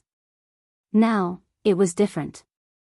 And now, the marriage between Fei Yu and the Pei family was a foregone conclusion. The Qin family and the Shen family were even more related. In Haicheng, the Han family was indeed not to be underestimated. However, the Pei family in the south was the real prestigious family. It was natural that they wouldn't help the Han family because Shen Xian's chess game was already set. She could either marry into a vegetative state and accept punishment to atone for her sins or go to jail. There was no choice. Even if the Shen family was unwilling, they couldn't compete with the Pei family's power. After all, the incident happened in City Ji and not Haicheng. There was no room for negotiation. The chess game was already set. The Qin family was just doing a favor. Why would they bother to do something that was strenuous and unrewarding? The dinner that night didn't become friendly because of Qin Rongfang's prestige. Instead, the smell of gunpowder was quite strong. This gunpowder wasn't from the Shen family, but from the Han family. In the super luxurious room of Haiyu restaurant, the oxygen in the air was getting thinner and thinner. There were 2 tables. The elders and the parents, as well as the main cause of the incident, sat at one table. The juniors like the grandchildren sat at the other table. It seemed dispensable, but it symbolized the importance of the Han family. Old Master Shen and Shen Xiong had actually hinted many times about breaking off the engagement. However, Han Xiang didn't agree no matter what, so Old Master Han didn't agree. Once this matter came out, what Han Xiang couldn't accept the most was that Shen Xian was forced to marry a vegetative state after breaking off the engagement with him. No matter what, he wouldn't break off the engagement. Even if the sky fell, he wouldn't do it. Qin Rongfang didn't expect Han Xiang to be so stubborn. A few elders tried to persuade him, but it only made Han Xiang angrier. His beautiful peach blossom eyes were very intense at this time. His angry look could be seen at a glance. He slammed the table and stood up. His voice was very loud. Why? Shen Xian. She's my fiancée. Everyone in Haicheng knows that the woman I, Han Xiang, will marry in the future is Shen Xian. Why should I give her to someone else? Don't even think about it. Don't think that you can ruin things just because you're respected. Qin Rongfang was really helpless. He glanced at Shen Xiong. The other party also looked troubled, so he could only brace himself and face the difficulties. Usually, it was okay to deal with some old guys, but when faced with hot-blooded young men who looked like they were guarding their territory, it was still an unusual headache. He raised his hand and pressed down. Chiang, listen to Grandpa Qin. Han Chiang's mood at this moment was both suppressed and painful. Facing the elders who he usually lowered his head to greet, he couldn't talk about respecting the elders at this time. He only said arrogantly, talk about what? There's no talk. There's no discussion about giving in to my wife. I'm going to Ji City now. I must bring Shenxian back. Jiang Zhao calmly picked up the food with his chopsticks and put it into Yi Er's bowl.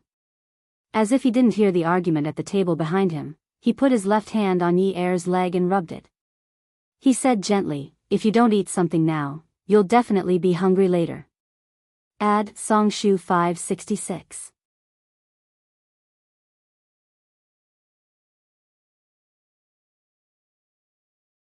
Chapter 700. Yi Er didn't know whether he should eat or not. If he ate at this juncture, wouldn't it show that he wasn't following the rules? If he didn't eat, he would be letting Jiang Zhao down. As if seeing through Yi Er's thoughts, Jiang Zhao nudged Qin Fian who was sitting beside him. Fian, eat. Qin Fian was taken aback. Bro, that's not very good, right? They can make a fuss. We'll eat our food. Jiang Zhao started to eat first. Qin Fian could only follow behind, risking his life to accompany the gentleman. Usually, there were many rules in the family clans here, especially those close to each other. It seemed that every family's rules were more or less the same. At this time, the elders of the Qin family, Shen family and Han family were all present. That table hadn't started eating yet, but the younger generation's table had already started eating.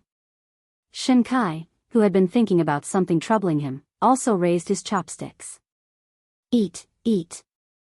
And so, the younger generation all started eating. Let's eat then.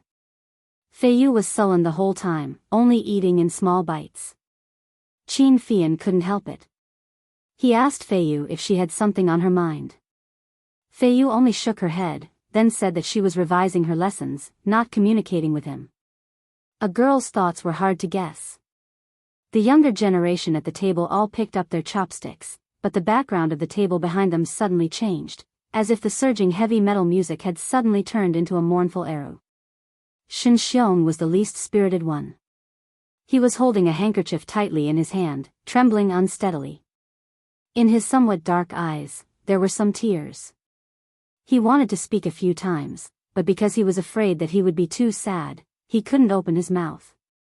Qin Rongfang couldn't bear to see him like that. He turned to Han Chiang and said, Chiang, do you think old Shen is willing to give his granddaughter was going to marry a vegetative person? The Shen clan only has one daughter. She's the only one in the entire house. She's the only one. When Shen Xiong heard Qin Rongfang's words, he quickly lowered his eyes and looked at his own legs. He rubbed his handkerchief against his nose and tears fell. When he thought about how his granddaughter would have to serve a vegetable for the rest of her life, his heart felt like someone was cutting it with a knife. It hurt terribly. When Han Chiang saw Shen Xiong's sadness, his body trembled and he slowly sat down. Qin Rongfang sighed, but he only has one girl in his house, so he can't possibly send her to jail, right? Although little Xian had married a vegetable, but you'll have to spend time in a place like prison, right? Han Chiang gritted his teeth and said, Grandpa Qin, our Han family can also pay.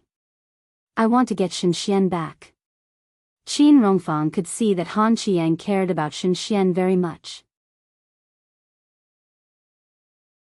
He didn't come here to pester Han Chiang endlessly because he was ashamed of breaking off the engagement. His words became more sincere and meaningful. Chiang, if money could solve the problem, would your grandpa Shen take this step? That's his biological granddaughter. Because of this matter, he didn't get out of bed for many days. He couldn't bear to scold or hit that girl. Sigh, the Pei family isn't an ordinary family. They have money and power, so they don't care about those things. What they want is to vent their anger. If they don't vent their anger, little Xian won't be safe. You have to know that Pei Jincheng was hit by that girl. It's a fact that the back of his head was injured, and it's also a fact that he's in a vegetative state. She deliberately hurt him and caused serious consequences. This punishment isn't light. You like her. At this juncture, only her safety is the most important thing. Nothing else is important. Han Qiang left before the dinner officially started. Before he left, he agreed to break off the engagement. In Ji City, the Pei family was quickly preparing for the wedding. Pei Li spent a lot of money to hire a wax figure master to make 6 wax figures of Pei Jincheng. They were to be used in 4 different poses for the wedding photos, 1 for the church wedding, and 1 for the Chinese traditional costume at the wedding banquet. Shen Xian had just wiped Pei Jincheng's body with water and helped him put on his clothes again. She was sweating profusely. Before she had time to rest, she was called to try on the wedding dress again. During this process, she didn't say that she was tired. She also knew that there were some things that could be done by a nurse or a servant, but Pei Li wanted her to do it personally. She knew that the Pei family was venting their anger. She had to make up for her mistake. Her moment of anger ruined the happiness of 2 families. She knew it all. Since she was young, there was no one thing that made her understand this word so deeply. It was too late to regret. The me in the end. Although it was too late to regret it, she could only have no complaints. She didn't go to a high-end custom-made wedding dress shop to try on the wedding dress. Instead, the wedding dress shop brought all the wedding dresses to the Pei residence and sent them to Pei Jincheng's garden, Wudong Yuan, for Shen Xian to try on. There were wax figures photos placed in front of Shen Xian. According to the man's clothing style and color in the photo, she chose the most matching wedding dress. There were 6 photos in her hand. Shen Xian couldn't help but be a little absent-minded. This man was really good-looking. If outsiders knew that such an outstanding man was beaten into a vegetative state by her, would those women who adored him when she went out in the future? Would he die without a complete corpse? Fei Yu was in a bad mood. Qin Fian hugged Fei Yu and coaxed her. Little Yu, smile for your brother. I won't be reserved if I smile too much. Fei Yu still didn't seem to be energetic. He smiled and continued to tease her. What do you want to play? Tell me. I'll take you. I want to go home and sleep. I have an exam tomorrow. Qin Fian felt that he was being ignored. Fine. Let's go home. He stood up and said to Jiang Zhao. My little ancestor wants to go home. My little ancestor wants to go home. Jiang Zhao pulled Yi Er and stood up. Let's go. Let's go together.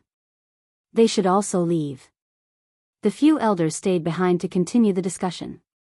When they just left Haiyu restaurant, Jiang Zhao's phone rang. He frowned. It was a call from the doctor at the hospital. He answered. Dr. Zhao, why are you calling so late? Before he could finish, the person on the other end of the phone said. Mayor Jiang, you need to come to the hospital immediately. The patient's condition suddenly worsened.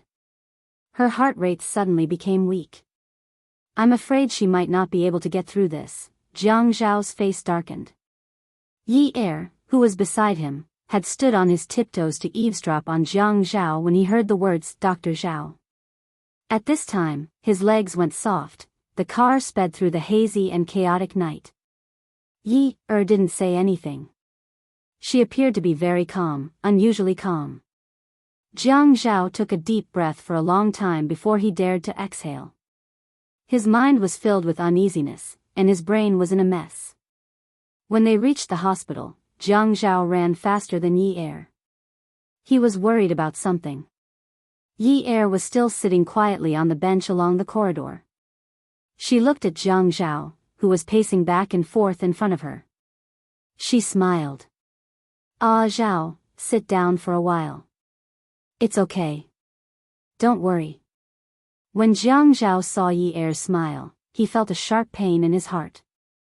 He did not know why Yi Er's smile was like a poisoned arrow. Her face was pale, and her lips were drained of color. Her hands were gripping the sides of the seat so tightly that it felt like she was going to break the seat. Her hair was a little loose, and it looked like she was really, really hurt. But she was smiling at him as though she was comforting him. It was just like in the past, when she had to please him even though she was hurt. Jiang Zhao felt like something was wrong. That strange feeling rose and fell in his chest like a huge wave crashing against his heart. The wind suddenly blew, and the waves crashed against him. He was in so much pain that his willpower almost couldn't withstand the huge impact. Jiang Zhao pulled up his trousers and squatted down in front of Yi Er. He called out in a low and hoarse voice. He pried her hands off the sides of the seat and held them in his palms. Yi, don't be like this, Zhao, what's wrong? I'm telling you not to worry. My father will be fine. Yi Er's eyes were curved. Under the light of the corridor lamp, the light in her eyes was even brighter. Her eyes were watery, and the corners of her mouth were curved into a gentle and lovely curve. She pulled her hands out of Jiang Zhao's large hands and stroked his eyebrows, nose, and lips. Every stroke was synonymous with handsome. She loved it so much. Really, she loved it so much. Sometimes, she felt like she was going crazy. She loved him so much. After being scolded by the Ouyang Yen, any self-respecting woman would be ashamed. But she couldn't help it. She loved him so much. Yes, it'll be fine. The man grabbed the woman's trembling hands, wrapped them, and pressed them against his face. He didn't even dare to believe it himself, but he firmly captured the woman's gaze and told her that it would be fine. Yi Er nodded slowly. She looked at the man squatting in front of her. His body swayed back and forth as though he was swaying very easily. But the voice that came from the bottom of her heart was bitter. Ah, Zhao, do you like children? I do. What about you? I'm still a child myself, but I quite like children. My little brother, he's so cute, isn't he? He was even cuter when he was young. When my mother gave birth to him, I was already 10 years old. He was just a little bit old. I still remember it.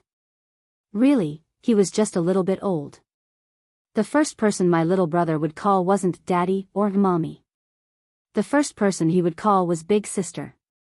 Yi Er's face broke into a smile. Her gaze was reminiscing about the past as she drifted away. Jiang Zhao squeezed Yi Er's hands, forcefully suppressing the surging uneasiness in his heart. Si Jia is very cute. Our future children will be very cute too. Grandma said that you gave birth to a girl. I like it very much. Yi Er nodded. Once, twice, faster and faster. It was as though the tears in her eyes couldn't stop. Welfare, Hongcha 866.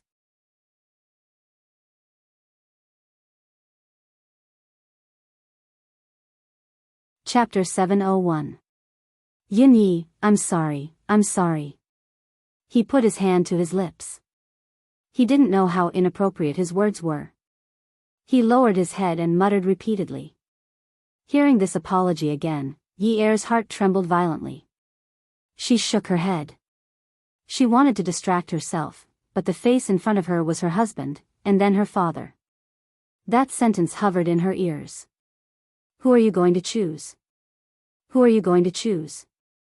Seeing the obvious self-blame in his eyes, who are you going to choose? Thinking of her father struggling on the verge of death, who are you going to choose? Sigh, I'm sorry. In the past, he would still discuss her father's case with her. Sometimes, even if she didn't mention it, he would still say something to comfort her.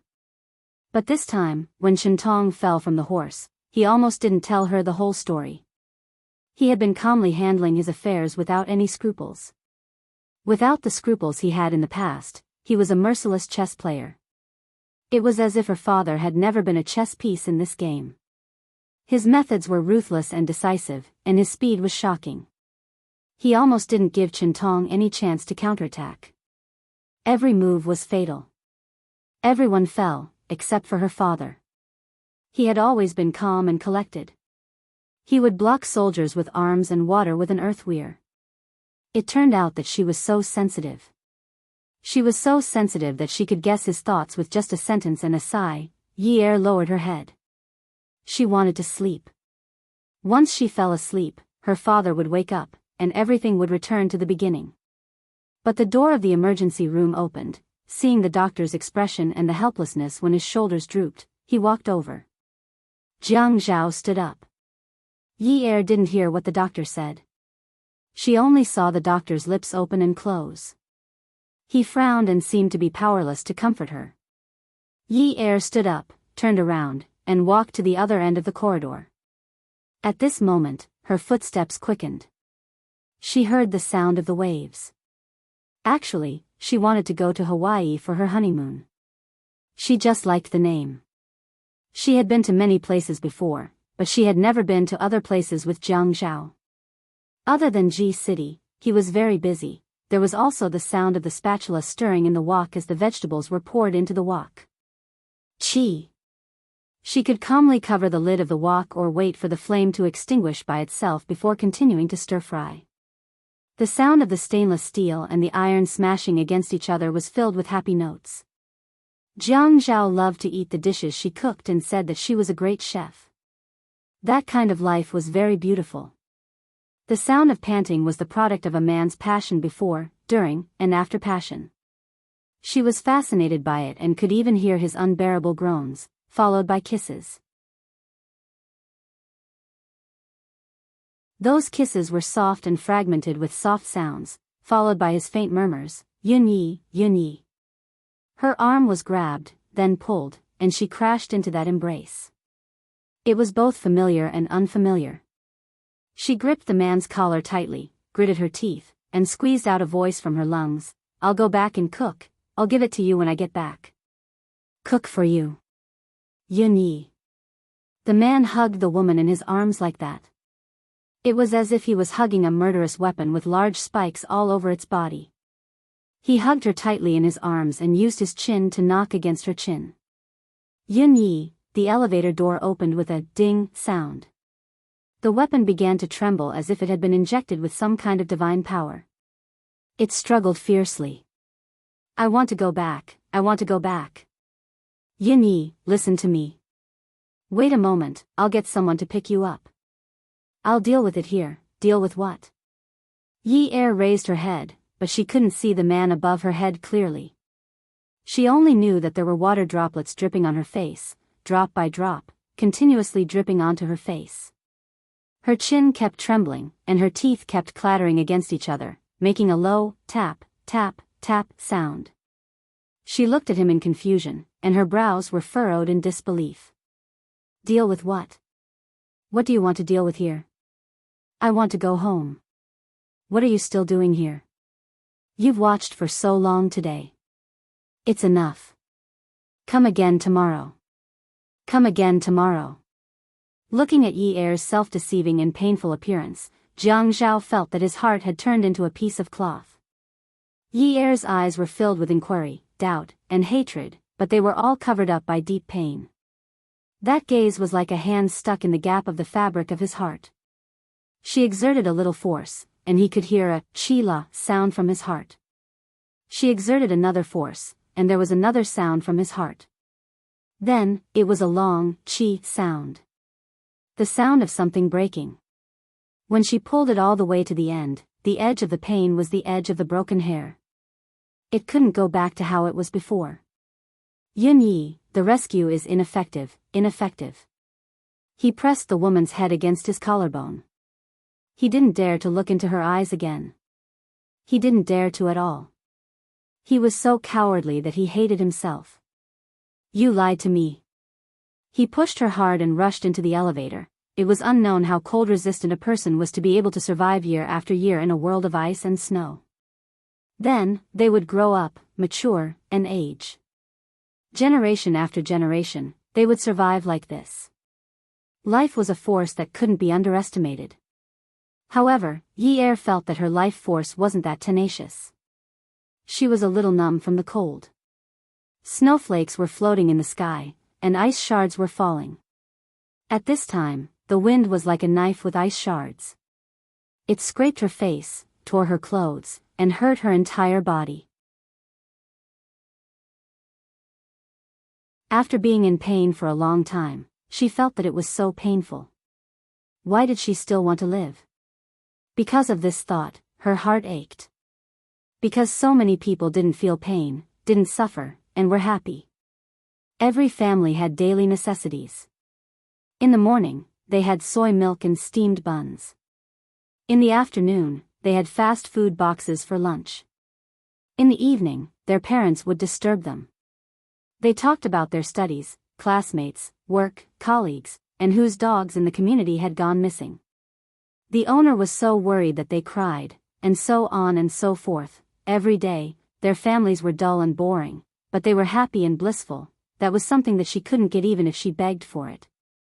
Now, she didn't even have a part of it. She had been trying so hard to preserve it, but now, she didn't even have a part of it. Fian, come to the hospital. Yes, the hospital where my father-in-law is. Jiang Zhao held Yi Er with one hand and hung up the call with the other. Yi Er refused to go back to the hospital no matter what. She walked out with all her might.